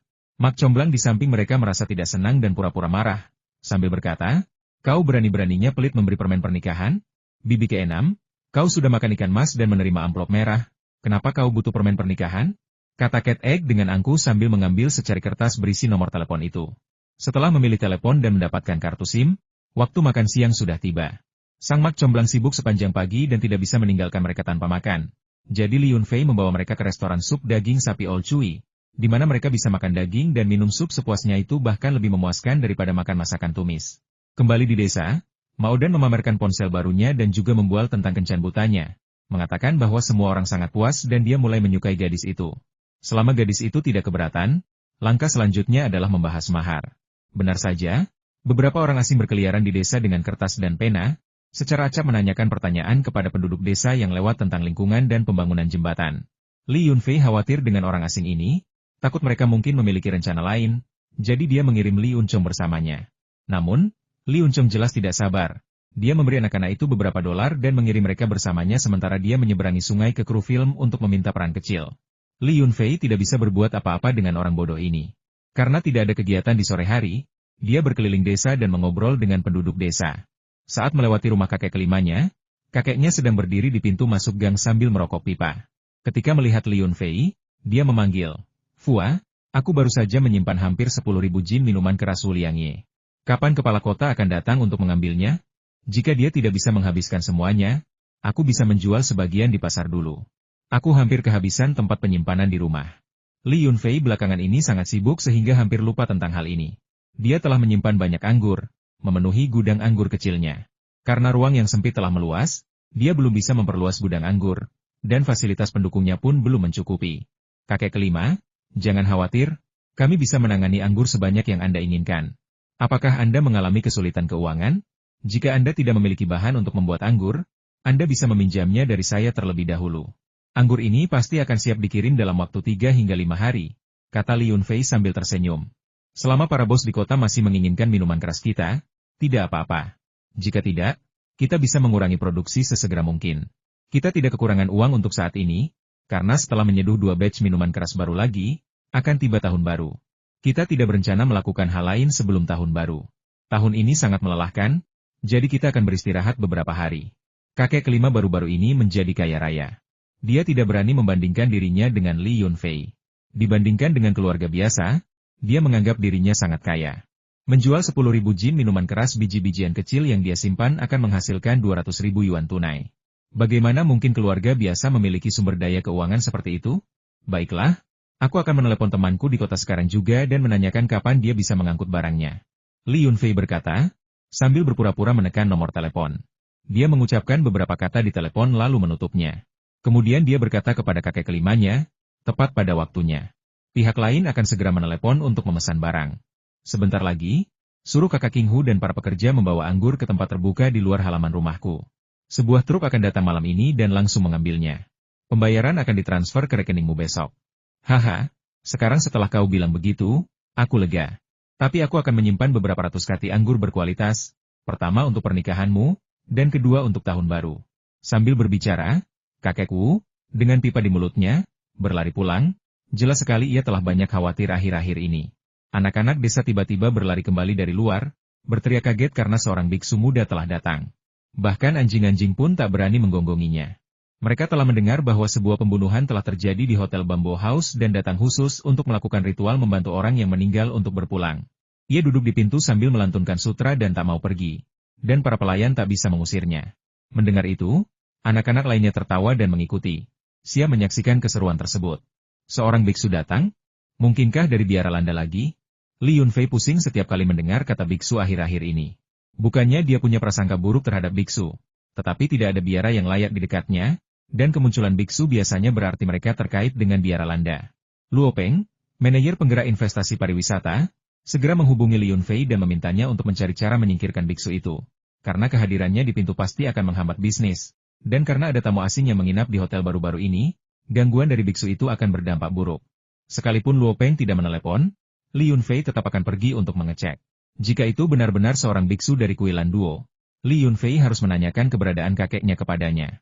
Namun, ketika Li Yunfei tiba di lokasi dan melihat biksu itu, ia langsung merasakan perasaan tidak nyaman. Biksu itu memiliki kekuatan misterius, dan ruang pribadinya yang biasanya bebas terasa tegang, tidak dapat dikendalikan sesuka hati, seolah-olah telah bertemu sesuatu yang menahannya. Ketika biksu itu melihat Li Yunfei, ia juga sedikit gemetar, menatapnya dengan terkejut dan sedikit rasa takut terlintas di wajahnya. Biksu sederhana ini, Huyan, menyampaikan salam kepada Dermawan Li. Angin bertiup kencang di pegunungan. Saya harap istirahat singkat ini tidak akan memengaruhi suasana hati Anda. Yakinlah, saya tidak akan tinggal tanpa alasan. Saya memiliki sedikit pengetahuan tentang melafalkan sutra, bermeditasi, dan berdoa memohon berkah serta menangkal bencana. Biksu muda itu berusia sekitar 30-an, tampan, dan berbicara bahasa Mandarin dengan fasih dan jelas. Ia memiliki aura spiritual yang unik, dan ketika ia berbicara di pintu masuk hotel, terdengar seolah-olah ia sedang berkhotbah di sebuah kuil, dengan sedikit gema. Kakekku pernah bercerita bahwa ini juga merupakan suatu jenis keterampilan, yang memungkinkan suara dan udara beresonansi, menghasilkan kekuatan yang tak terduga dan bahkan mengendalikan emosi manusia. Biksu itu memiliki bekas luka penahbisan di kepalanya, dan ucapan serta gerak-geriknya seperti biksu sejati. Hanya kalimat pembuka, angin bertiup kencang di pegunungan, yang memiliki makna agak aneh, menyiratkan sesuatu yang lebih. Kau datang dari pegunungan? Li Yunfei tak gentar menghadapi orang-orang yang melihat dan langsung berjalan ke sisi biksu itu. Ia berjongkok pada jarak yang agak berbahaya, menatap biksu yang sedang duduk bersila itu setinggi mata. Saya berasal dari pegunungan, jawab biksu itu dengan jujur. Apakah kau membawa semanggi biru? Pertanyaan ini bukan diajukan oleh Li Yunfei, melainkan oleh Tong Tong dan Mao Mao yang memprovokasi kerumunan. Gunung-gunung semuanya tertutup salju, tidak ada rumput. Sang biksu tampak tidak menyadari lelucon anak-anak itu dan menjawab dengan serius. Li Yunfei tersenyum, tidak yakin apakah yang dimaksudnya adalah salju atau darah, tetapi itu tidak penting. Karena kakeknya telah pergi ke pegunungan, dia akhirnya akan menuntut penjelasan. Dia tidak akan bermain catur dan mengobrol dengan para biksu Tibet itu. Kau keluar dari kuil hanya untuk melantunkan sutra di sini? Dan untuk menghindari angin dan salju? Li Yunfei melanjutkan pertanyaannya. Beberapa orang yang seharusnya tidak mati telah mati di sini. Aku datang untuk menebus dosa-dosa mereka. Kuharap mulai sekarang, semua orang bisa bahagia, sehat, dan terbebas dari kekhawatiran dan bencana. Aku sangat jujur, dan kuharap Sang Dermawan Li akan mengabulkan permintaanku, kata biksu itu kepada dirinya sendiri sambil menundukkan kepala. Ini tidak sesederhana kau mengatakan aku aman dan sehat, atau sesederhana kau mengatakan aku tidak khawatir. Jika kau ingin bertemu denganku, kau sudah mencapai tujuanmu. Sekarang kau bisa datang ke rumahku untuk bicara. Jika kau di sini untuk membuat masalah, kau seharusnya datang ke rumahku untuk bicara lebih banyak lagi. Dengan itu, Li Yunfei berdiri dan memberi isyarat agar dia datang. Biksu muda itu berdiri, membungkuk kepada orang banyak, lalu tersenyum dan berkata, itulah yang saya pikirkan. Maaf mengganggu Anda. Di bawah pengawasan semua orang, Li Yunfei membawa Huian ke halaman villa di pertanian itu. Begitu mereka memasuki halaman, Huian mengerutkan kening, melihat sekeliling, lalu berkata, Feng Shui-nya bagus, tetapi ada energi yin dan rasa dendam. Dermawan Li, seseorang telah meninggal di sini. Li Yunfei berhenti di ambang pintu ruang tamu, berbalik, dan tertawa, energi yin dan yang lahir dari langit dan bumi. Mereka dapat ditemukan di mana-mana. Adapun dendam? Siapa yang bisa kau salahkan saat kau mati? Hehe. Huian tertawa getir, tak mampu membantahnya. Ia baru setengah tertawa ketika wajahnya tiba-tiba membeku. Untaian tasbih hitam tua di lehernya mulai bergetar sedikit, seolah-olah cahaya gelap berkelebat sebelum menghilang.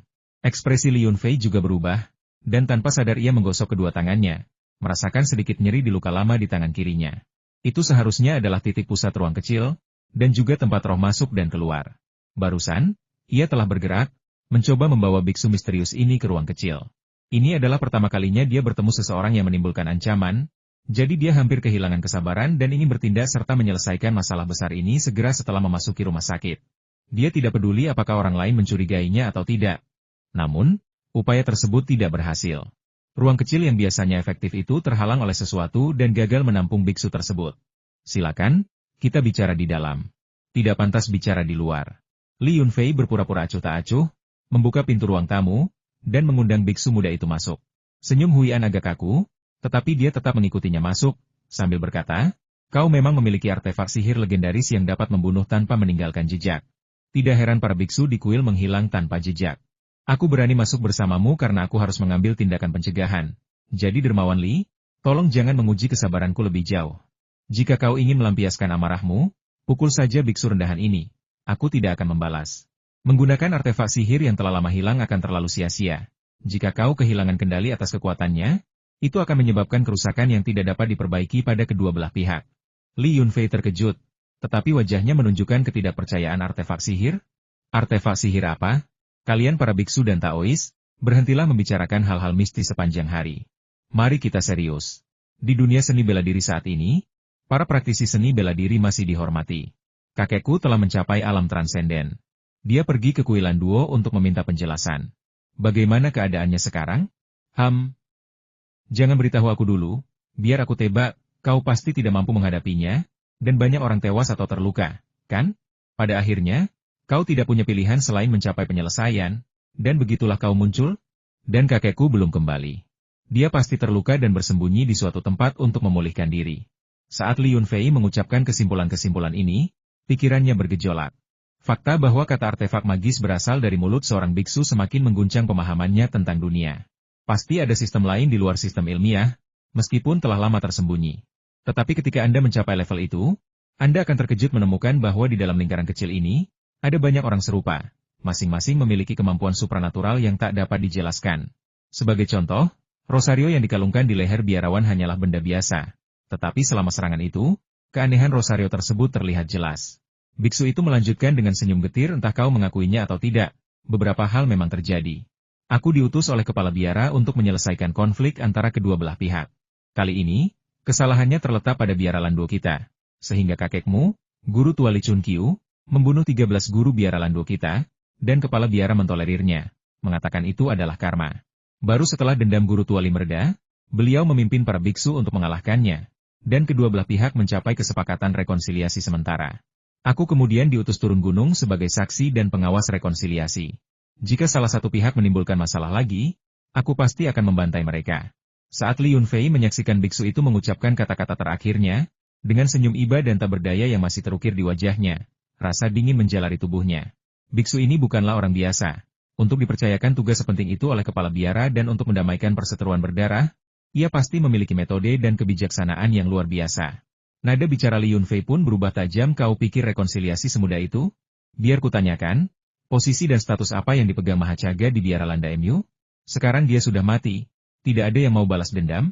Huian berhenti sejenak, ragu-ragu, lalu menjawab, Guru Mokekia adalah kepala Akademi Bela Diri kuil kami. Hilangnya beliau, bersama 2 guru lainnya, memang menyebabkan guncangan besar di kuil kami. Ketika para murid Akademi turun gunung untuk membalas dendam, kepala biara akhirnya menyelidiki masalah tersebut dan dipenuhi penyesalan. Beliau menyesal telah terlalu lunak terhadap Mokekia, membiarkannya melakukan kejahatan keji seperti itu, yang merugikan dirinya sendiri dan orang lain. Setelah itu, kepala biara melarang keras para murid akademi untuk keluar. Bahkan sebelum reorganisasi internal selesai, Guru Tuali meninggal dunia. Tapi jangan khawatir, orang-orang yang dekat dengan Mokekia telah tewas di tangan Guru Tuali, dan sisanya tidak berdaya untuk menimbulkan masalah lagi. Bahkan jika mereka ingin menimbulkan masalah, mereka harus melewati saya terlebih dahulu. Mendengar itu, Li Yunfei diam-diam merasa takjub. Biara Landa ini memang beberapa kali lebih kuat dari yang dia bayangkan, dengan begitu banyak misteri. Jadi dia berkata, sejauh yang saya tahu, di antara para biksu yang menyergap kakek saya dengan Mahacaga, ada satu yang mahir dalam sihir.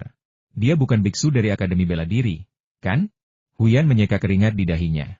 Ia sepertinya sudah mengetahui siapa yang membunuh guru yang kemampuan sihirnya telah mencapai tingkat rendah. Suaranya sedikit serak. Guru itu adalah seorang biksu berpangkat tinggi di istana, yang memiliki kemampuan sihir yang mendalam dan tak terduga. Kehilangannya adalah kerugian terbesar bagi biara Landa kita. Ia berasal dari kampung halaman yang sama dengan Mahacaga, dari sebuah negeri kuno di barat. Ia selalu lebih suka berlatih sendirian, dan tidak ada seorang pun yang dekat dengannya yang membalaskan dendamnya. Terlebih lagi, setelah ia memimpin reorganisasi internal, tidak ada yang berani melanggar aturan atau turun gunung untuk membuat masalah. Li Yunfei menatap mata Huyan lama tanpa mengucapkan sepatah kata pun, hingga biksu muda itu merasa tidak nyaman di bawah tatapannya. Kemudian dia tiba-tiba berkata, jika kakekku kembali dengan selamat dan mengkonfirmasi perjanjian rekonsiliasi dengan kepala biara Lantuo, kita akan menyelesaikan perselisihan ini. Jika terjadi keadaan tak terduga lainnya, maka maaf, kita harus berjuang sampai akhir. Tidak akan ada perubahan lain. Biara Landa kita telah mengakui kekuatan Guru Li, dan Guru Li seharusnya juga telah menyaksikan kekuatan biara kita. Semua orang harus saling memperhatikan, agar perdamaian dan kemakmuran dapat bertahan lebih lama. Setelah mengatakan ini, Huyan menambahkan dalam hatinya bahwa jika kepala biara mengetahui adanya faktor misterius dan tidak pasti seperti Huyan, ia mungkin akan bersikap lebih rendah hati. Hari itu, Li Yunfei menjamu biksu muda Huyan di kediaman King He. Keduanya mengobrol dan tertawa, tampak seperti teman dekat yang bisa membicarakan apa saja. Huyan adalah seorang biksu yang tidak berpantang makan daging atau minum alkohol, sifat yang dihargai oleh Li Yunfei. Setelah membiarkannya mencoba minuman keras Wuliangye yang sudah tua, Huyan menyukainya, dan mengatakan bahwa ia bisa mendapatkan uang dengan melafalkan kitab suci dan melakukan ritual untuk membeli minuman keras tersebut. Lagi pula, Li Yunfei tidak melihat di mana uang Huyan berada. Dia hanya membawa tas kain kuning milik biksu, yang juga disebut tas selempang, dengan isi yang tidak banyak. Dia tidak tahu apa isinya, dan dilihat dari caranya yang santai melemparkannya ke sana kemari, sepertinya dia tidak membawa uang. Biksu itu menginap di hotel rumah bambu. Li Yunfei mengatur kamar yang tenang untuknya di lantai pertama, dan semua makanan serta penginapannya dibayar oleh Li Yunfei. Meskipun itu hotel miliknya sendiri, pembukuan tetap harus dijaga keakuratannya selama pengelolaan. Keesokan harinya, Guru Tuali kembali, tampak berseri-seri dan penuh energi, tanpa menunjukkan tanda-tanda cedera. Di belakangnya mengikuti seorang pendeta Tao muda yang tampan, King Feng, seorang murid dari kuil Tao yang tidak disebutkan namanya. Kakek, kau sudah kembali. Bagaimana hasilnya? Apakah semuanya sudah beres? Li Yunfei baru saja kembali dari berdebat dengan Huyan di Hotel Bamboo House ketika ia melihat kakeknya. Ia terkejut dan gembira, lalu menghampirinya untuk menyapa. Hahaha, tentu saja. Kakekmu ada di sini secara pribadi, tidak ada yang tidak bisa kulakukan. Oh, ngomong-ngomong, dalam perjalanan pulang, aku mampir ke kuil Taois tanpa nama itu dan membawa pulang seorang Taois muda yang menjanjikan. Kenapa tatapanmu seperti itu? Aku mengajarinya pengobatan, bukan bela diri. Guru Tuali menatap cucunya dengan tajam, kesal karena dia salah paham.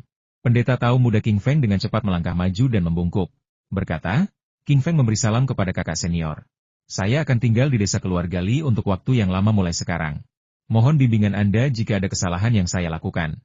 Mendengar Taois muda King Feng memanggilnya kakak senior, Li Yunfei terkejut sejenak. Setelah memikirkannya dengan saksama, ia menyadari bahwa cara menyapa senioritas seperti itu tampaknya tidak salah. Kakeknya dan Taois Lingsu berasal dari generasi yang sama, jadi King Feng seharusnya memanggil Taois Lingsu guru besar. Demikian pula, King Feng seharusnya memanggil kakeknya guru besar atau guru besar, yang membuat mereka berasal dari generasi yang sama. Memikirkan hubungannya dengan Misha saja sudah membuat Li Yunfei merasa bahwa semua aturan senioritas ini benar-benar omong kosong. Bagaimanapun diatur, urutannya akan salah. Yah, dia akan menjalaninya selangkah demi selangkah. Siapa yang tahu apa yang akan terjadi di masa depan? Kau terlalu baik. Mari kita saling membantu di masa depan, jawab Li Yunfei, lalu berbalik dan pulang bersama kakeknya. Tepat saat itu, suara biksu Huyan terdengar dari arah hotel rumah bambu dermawan Li. Tunggu sebentar, Anda lupa ponsel Anda di sini bersama biksu yang rendah hati ini. Sebelum kata-kata itu selesai diucapkan, seorang biksu muda bergegas keluar dari pintu masuk Hotel Bamboo House dengan kecepatan kilat, seperti angin puting beliung, menerbangkan kepingan salju di pinggir jalan. Li Yunfei memeriksa sakunya, dan benar saja, ponselnya tidak ada di sana.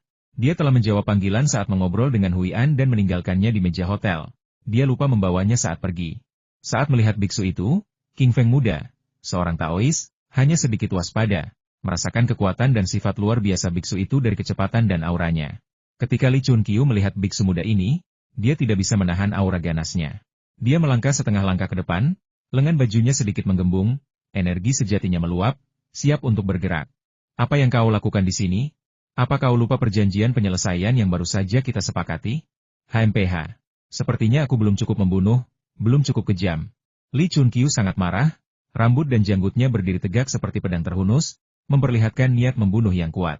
Huian berhenti beberapa meter jauhnya, menggenggam tasbih di tangannya, dan berkata dengan tenang, Tuan Tuali telah salah paham. Kedatangan saya turun gunung adalah ungkapan ketulusan terbesar dari kuil ini. Sebenarnya, saya sudah menjelaskan detailnya kepada Anda, dermawan muda Li. Jika Anda ingin mendengarnya lagi, saya akan menjelaskannya lebih rinci. Li Yunfei berjalan mendekat, mengambil telepon, dan berkata kepada kakeknya, Huian baru tiba kemarin. Kudengar kalian berdua sudah berdamai. Kehadirannya di sini juga merupakan pengaruh positif.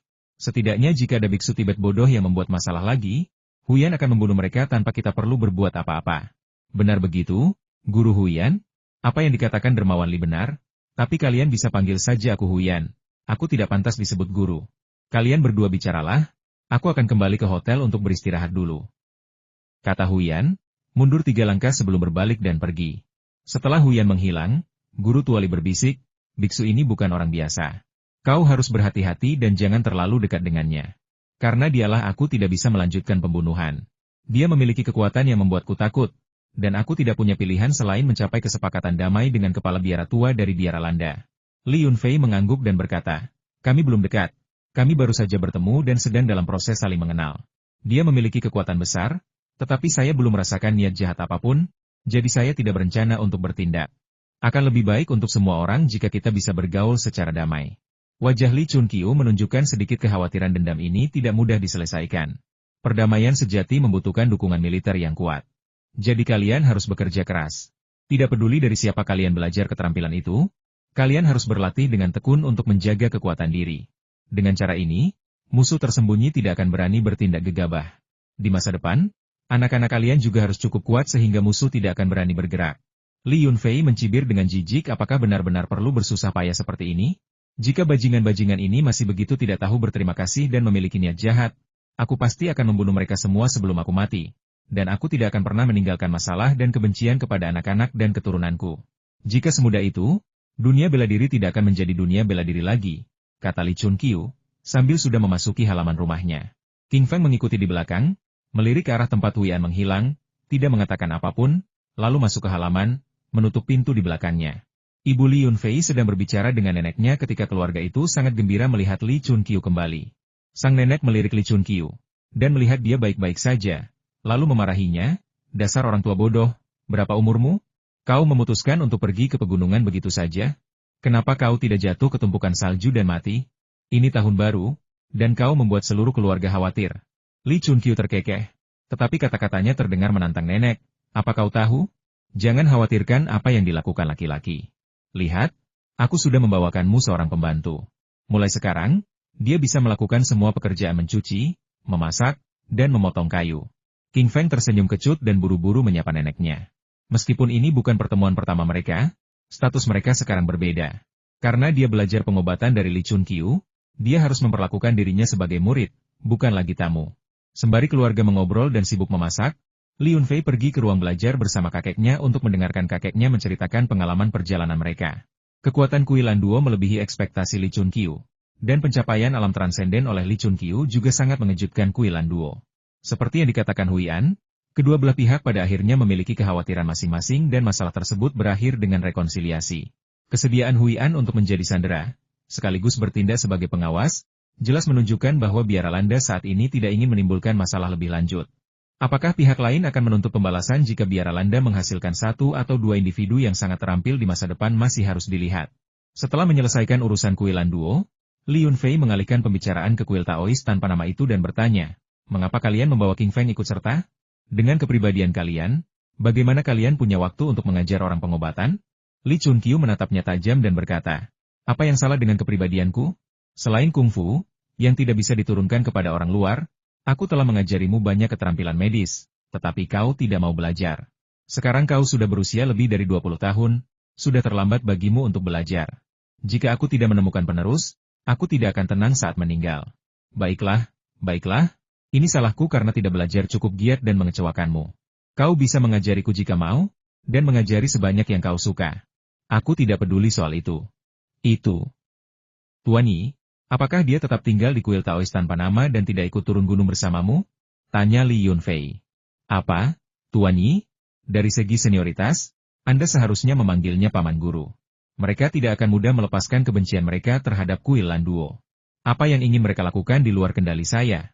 Bahkan jika mereka bertarung melawan kuil Landuo sampai mati, hutang ini tidak akan dibebankan kepada keluarga Li kita. Cukup sudah, mari kita selesaikan satu langkah demi satu langkah. Anda sudah menghasilkan cukup banyak uang. Jadi mengapa tidak menghabiskan waktu Anda untuk membaca lebih banyak buku, mempelajari ilmu kedokteran, atau mungkin mengasah keterampilan Anda?" Li Chunqiu tampaknya tahu bahwa pembunuhan ini telah menyeretnya ke dalam perseteruan antara kuil Landuo dan kuil Wudao, dan dia agak gelisah, tidak ingin mengatakan apapun lagi.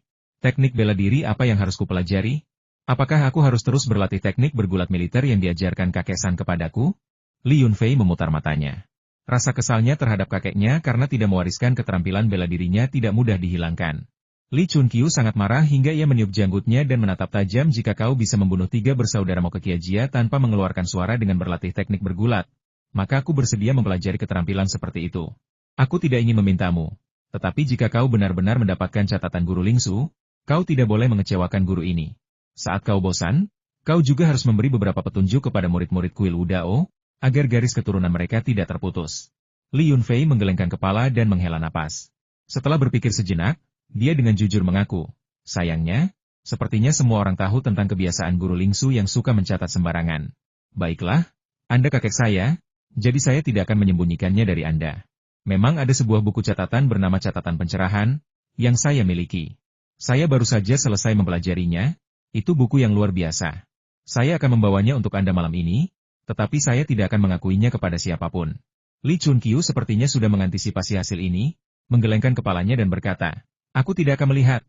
Aku punya jalur bela diri sendiri. Melihat ide-ide bela diri orang lain mungkin akan mengganggu pikiranku sendiri. Jika kau masih punya cairan sumsum giok, siapkan lagi untukku." Li Yunfei mencibir, "Kau benar-benar tidak mau membacanya? Jangan menyesal nanti. Buku itu berisi teori tentang kultivasi seni bela diri serta pengantar kultivasi spiritual. Pada akhirnya, buku itu mengeksplorasi kombinasi keduanya. Tetapi guru Lingsu gagal bereksperimen dengan sukses sebelum meninggal dunia. Para praktisi bela diri mengembangkan tubuh mereka, sementara praktisi spiritual mengembangkan jiwa mereka. Ada perbedaan mendasar antara keduanya. Memaksa mereka untuk menyatu pasti akan menyebabkan cedera dan pengurangan umur yang signifikan. Jika bukan karena cedera itu, dengan tingkat kultivasi Taois Lingsu, dia akan hidup sampai hari ini tanpa masalah. Bagaimana mungkin dia berubah menjadi tumpukan tulang? Baiklah, jangan sebutkan masalah ini di depanku lagi, dan jangan sebutkan kepada siapapun. Jika kau punya waktu luang, berikan beberapa bimbingan kepada penerus kuil Wudao." Setelah Li Chunqiu selesai berbicara, dia turun ke bawah untuk makan, meninggalkan Li Yunfei di kamar untuk perlahan merenungkan untung rugi. Hanya saja, ketika seorang seniman bela diri mencapai tingkat kultivasi tertentu, jiwanya hampir menyatu dengan daging dan darahnya, sehingga mustahil untuk beralih ke kultivasi spiritual. Mereka terpaksa beralih, yang meninggalkan luka tersembunyi dan menurunkan tingkat kultivasi aslinya. Guru Lingsu ingin pergi, jadi dia tidak punya pilihan selain beralih ke kultivasi spiritual, yang meninggalkan luka tersembunyi yang serius di tubuhnya.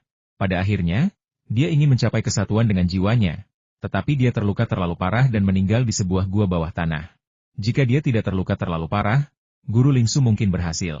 Lupakan saja, aku akan berhenti memikirkannya untuk saat ini.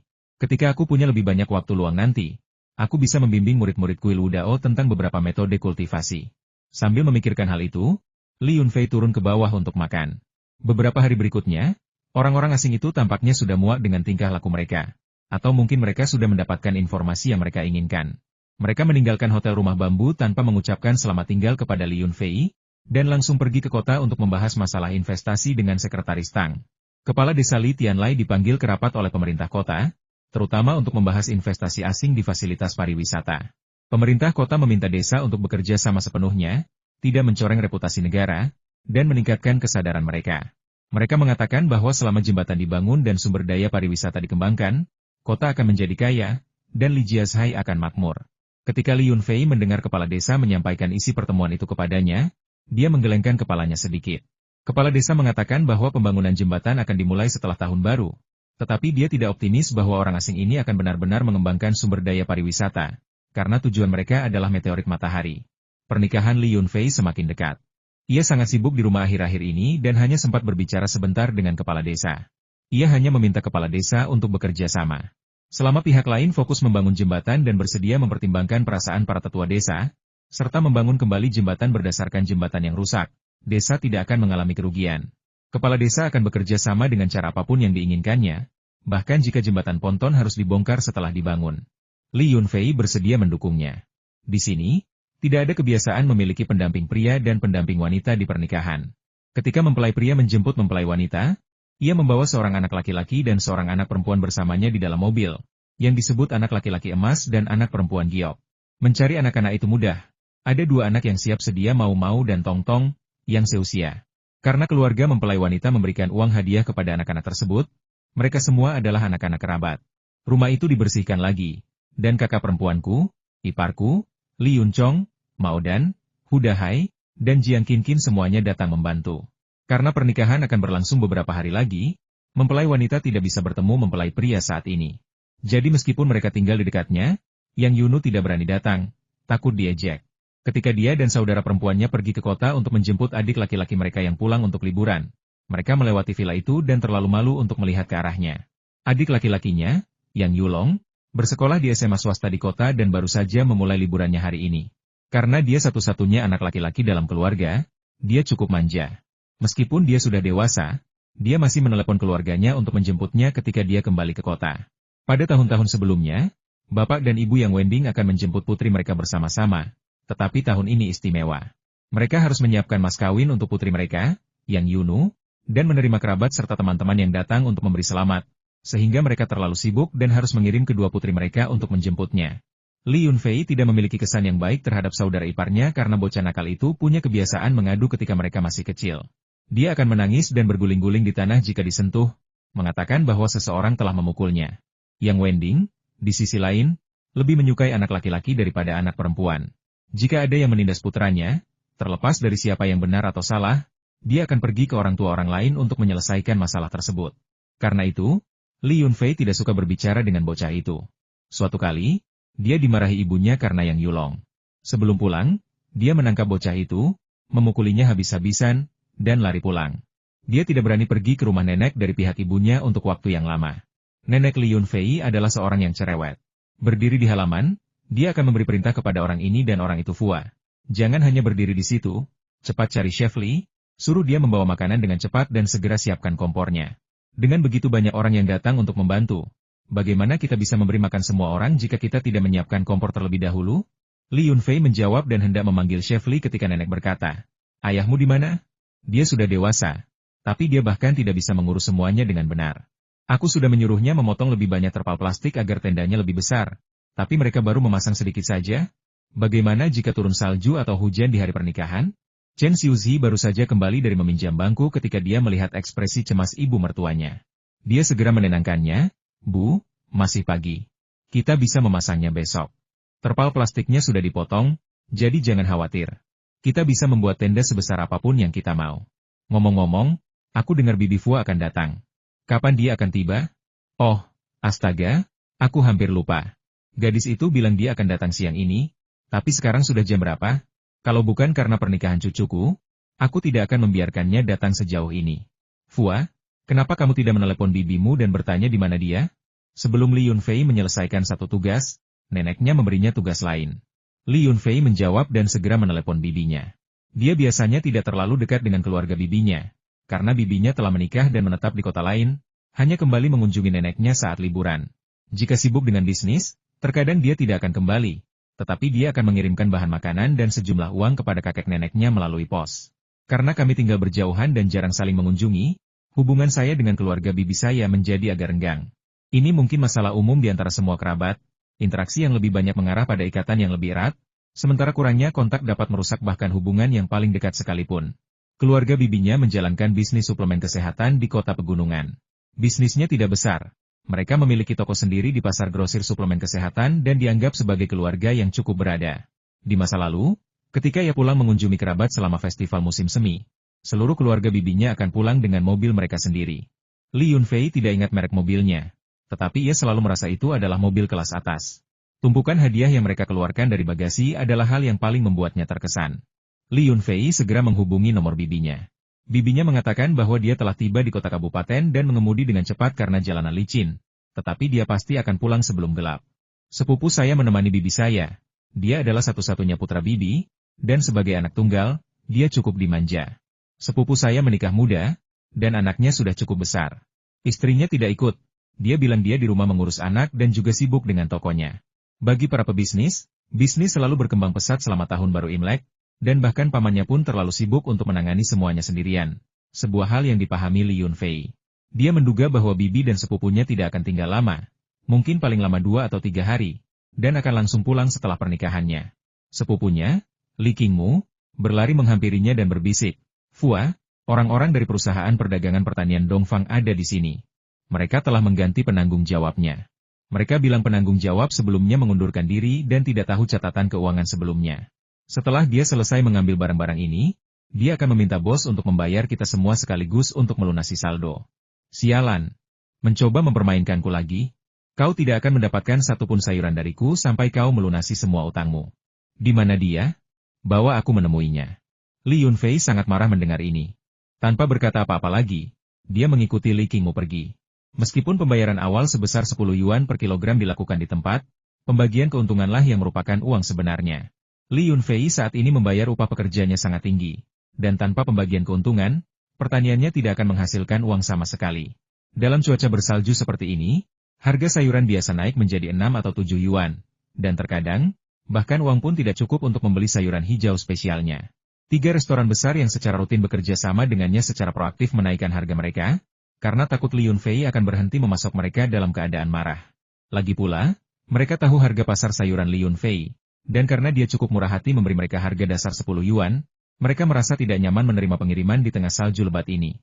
Orang yang bertanggung jawab di Dongfang Trading yang datang untuk mengambil barang kali ini bernama Kuo. Sopir memanggilnya manajer Kuo.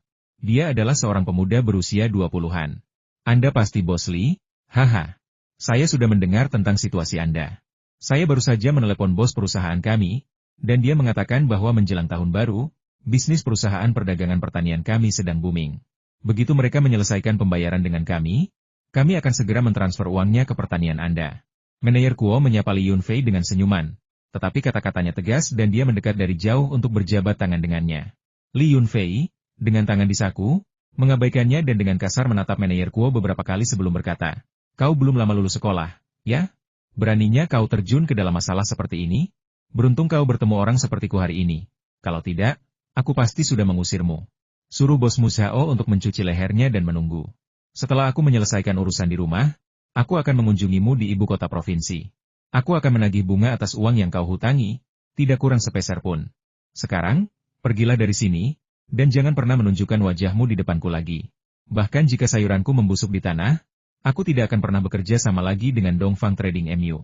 Manajer Kuo terkejut dengan sikap keras Li Yunfei, dan menyadari bahwa dia mungkin telah menyinggung perasaan perusahaan tempat dia baru saja bergabung. "Baiklah, pasti ada kesalahpahaman. Aku akan mengatakan yang sebenarnya kepada bosku." Wajah manajer Kuo memerah. Meskipun sedikit bingung, dia tetap pergi dengan marah bersama anak buahnya. Li Yunfei menjelaskan kepada sepupunya yang tercengang, "Aku berharap mendengar alasan dan dalih baru dari mereka, tetapi mereka hanya menggunakan klise lama yang sama. Apakah mereka pikir semua orang bodoh? Mereka belum melunasi hutang lama mereka, dan mereka ingin membeli yang baru secara kredit? Mereka bilang bisnis perusahaan mereka bagus dan mereka yakin tidak akan kesulitan menjual. Jadi mereka menyuruhku membeli secara kredit tanpa khawatir. Dasar idiot, aku tidak punya waktu tahun ini. Kalau ada waktu, aku akan langsung pergi ke pasar besar untuk memperluas pasar dan menjual langsung ke restoran-restoran besar. Aku terlalu malas berurusan dengan para perantara yang licik ini. Ya, kita tidak perlu khawatir tentang menjual sayuran kita. Tetapi kita sudah memanen cukup banyak hari ini. Jika kita tidak segera menjualnya secara grosir, sayuran itu akan layu, kata Li Qingmu. Itu mudah. Suruh para pekerja memindahkan sayuran ke gudang di sana dan biarkan Chef Li yang mengurusnya. Aku akan menjamu seluruh desa untuk pernikahanku. Kenapa aku harus khawatir kekurangan sayuran? Kita akan memakannya sendiri saja, kata Li Yunfei dengan percaya diri, sambil menunjuk ke gudang yang baru dibangun. Hah? Kau akan menggunakan sayuran organik untuk jamuan pernikahanmu? Ini harganya puluhan yuan per kilogram.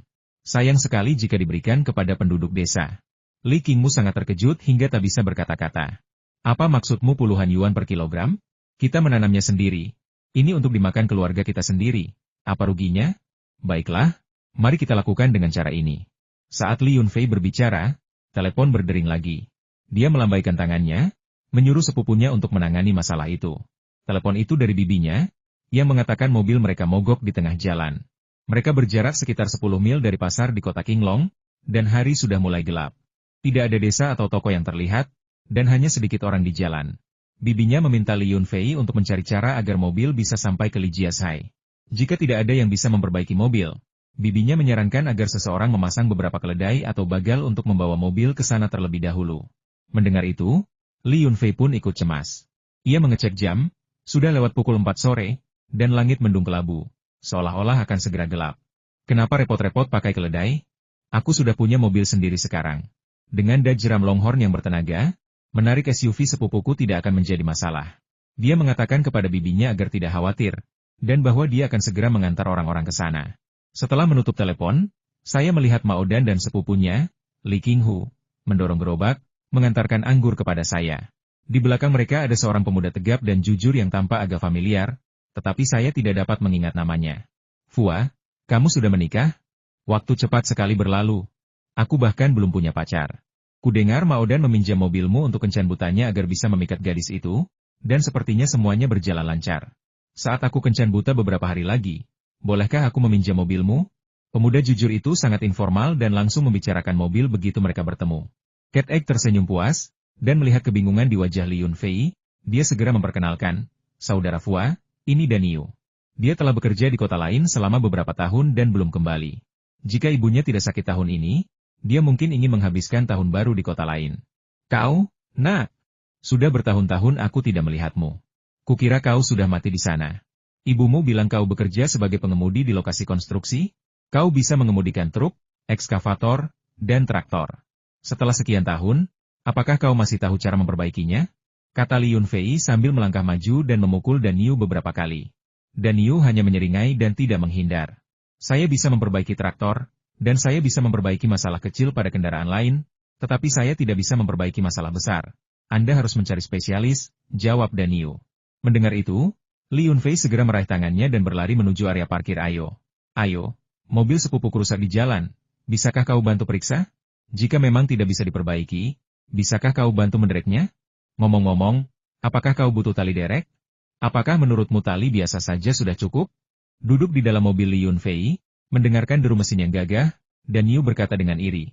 Kedengarannya sangat bertenaga, jauh lebih baik daripada traktor keluargaku. Besok saat kencan buta, aku harus meminjamnya untuk mengemudi. Li Yunfei, yang fokus mengemudi, dengan santai menjawab, tentu, kamu bisa meminjam mobil kapanpun kamu mau, asalkan tersedia. Bahkan jika tidak tersedia, aku bisa meminjamkan Audi atau Mercedes untukmu. Itu pasti akan membuatmu terlihat keren. Hehe, bagus sekali. Hei, bukankah itu yang di depan sana? Tanya Daniu sambil menunjuk ke SUV berwarna perak putih yang mogok di tengah jalan. Mereka sudah melewati kota pasar lebih dari 10 mil, dan menurut jarak yang diberikan bibinya, ini pasti mobil di depan. Ini pasti mobil baru bibinya. Mobil itu tampak sangat berbeda dari mobil van hitam yang diingatnya.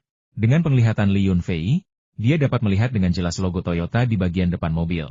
Li Yunfei memperlambat laju kendaraannya dan berhenti sekitar 12 meter di depan SUV berwarna perak putih itu. Dia keluar dari mobil dan melihat sepupunya melambaikan tangan kepadanya dari mobil di seberangnya. Fua, kamu memang luar biasa. Kamu punya mobil baru sekarang? Kukira kamu harus membawa keledai untuk menarik gerobak. Sepupunya keluar dari mobil dan bercanda dengan Li Yunfei. Sepupu saya berusia sekitar 30-an, tinggi dan kurus, memakai kacamata. Kulitnya agak kekuningan, mungkin karena dia terlalu sibuk akhir-akhir ini. Dia selalu merokok, dan sambil berbicara, Dia menawarkan sebatang rokok kepada Li Yunfei. Li Yunfei tidak merokok, tetapi dia menerimanya. Kemudian Dan Yu datang dan juga menerima sebatang rokok. Truk pikap untuk mengangkut barang tidak bisa dibandingkan dengan mobilmu. Li Yunfei menyelipkan sebatang rokok di belakang telinganya, berjalan ke depan mobil, dan melihat pintunya terbuka. Bibinya mengintip dari celah pintu dan berbicara kepadanya. Bibi, jangan keluar.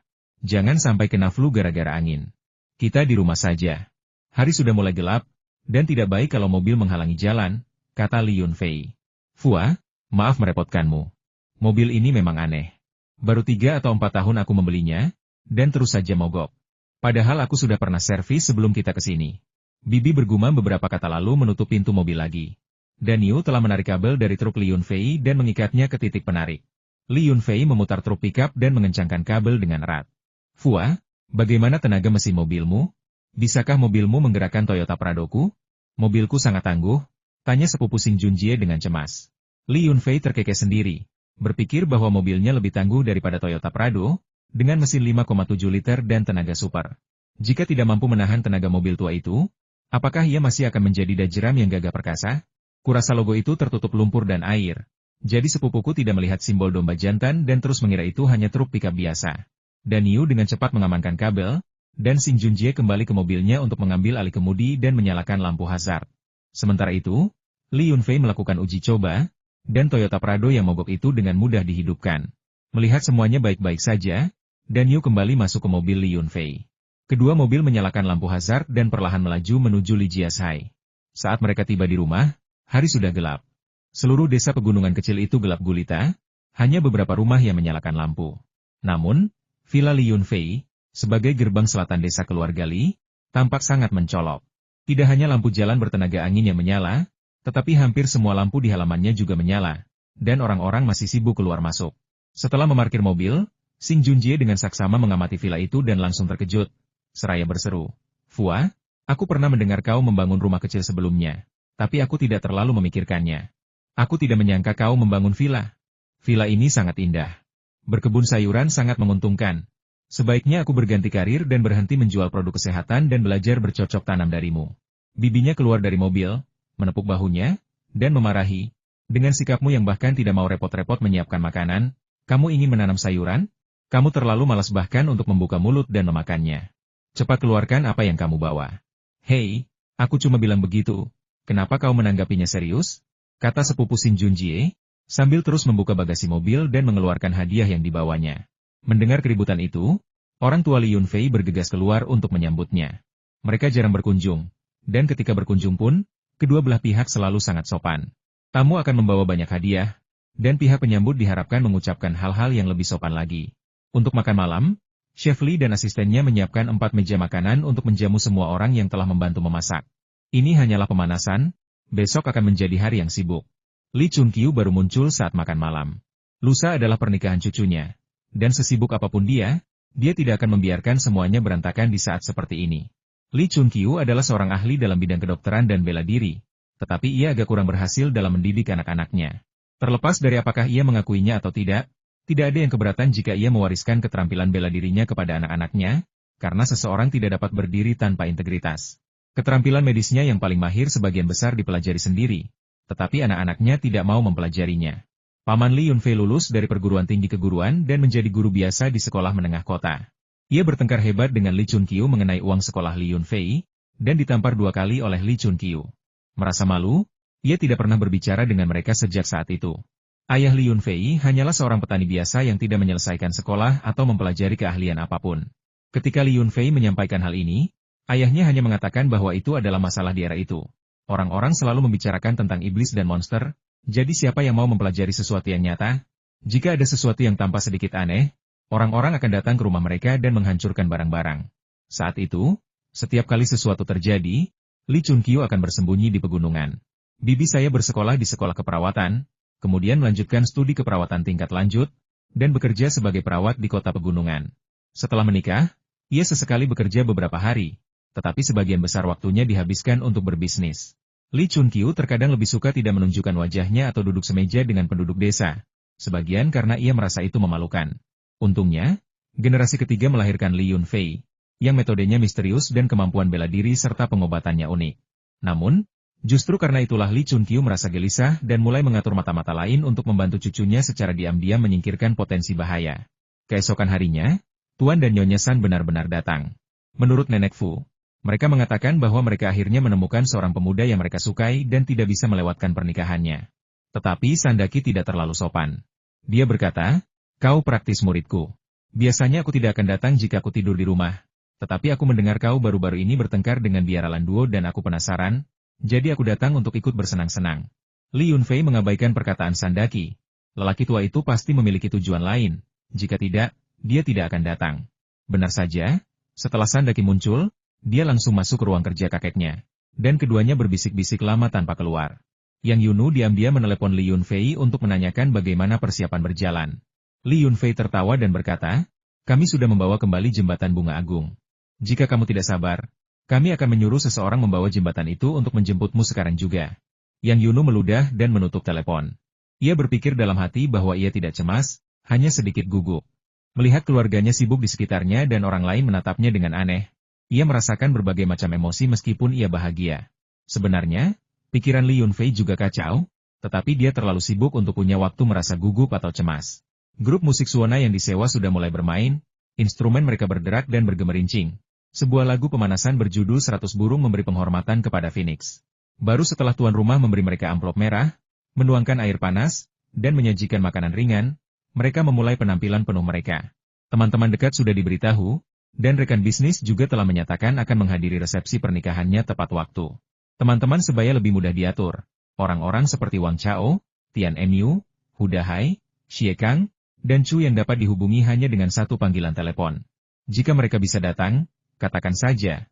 Jika tidak bisa, mereka akan mengatakan akan meminta seseorang mengirimkan amplop merah. Beginilah cara sebagian besar hubungan antar pribadi ditangani. Namun, berurusan dengan wali kota Huang adalah cerita yang berbeda. Meskipun keduanya memiliki hubungan yang baik, status sosial mereka terlalu berbeda. Sementara Li Chunqiu menyembuhkan penyakitnya, memberinya kesempatan untuk promosi dan menerapkan kebijakannya. Itu urusannya sendiri apakah dia menghargai persahabatan lama atau tidak. Jika Anda mencoba menggunakan ini untuk mencari muka, itu hanya akan menjauhkan dia dan merusak hubungan. Namun, tidak memberitahu mereka mungkin akan membuat mereka merasa diabaikan dan diremehkan. Karena tidak ada pilihan lain, Li Yunfei menghubungi sekretaris Ju dan mengundangnya ke pesta pernikahan. Jika sekretaris Ju mau, dia bisa memberitahu wali kota Huang, yang kemudian akan memutuskan apakah akan hadir atau tidak berdasarkan keadaan. Sekretaris Ju sangat senang menerima telepon itu dan mengatakan dia akan berusaha sebaik mungkin untuk datang jika tidak ada tugas mendesak yang dijadwalkan untuk besok. Implikasinya adalah jika ada tugas mendesak, dia harus meminta maaf. Li Yunfei bukanlah tipe orang yang suka pamer, dan dia juga tidak merasa wajib mengundang para pejabat ke pernikahannya. Setelah mempertimbangkan dengan matang, dia memastikan untuk memberitahu semua orang yang perlu dia beritahu sebelum dia merasa tenang. "Paman, aku akan membantumu menjemput pengantinmu besok. Berapa banyak uang yang akan dia berikan kepadaku sebagai hadiah?" Tong Tong adalah gadis yang sedikit serakah. Baru-baru ini, saat salju lebat, dia bahkan ingin keluar dan membuka kios sayur. Meskipun Li Yunfei menolaknya, dia tetap tidak menyerah. "Ada apa? Uang sakumu habis lagi? Saat tahun baru tiba, kamu bisa bersujud kepada pamanmu untuk mengucapkan selamat tahun baru, dan pamanmu akan memberimu amplop merah besar." Li Yunfei berkata sambil tersenyum, menepuk kepala kecil Tong Tong. "Tidak, Tong Tong ingin menabung sebelum tahun baru untuk membantu ibu dengan biaya perjalanan agar ibu bisa pulang untuk tahun baru." Tong Tong memainkan jari-jarinya, cemberut, dan gelisah tidak nyaman.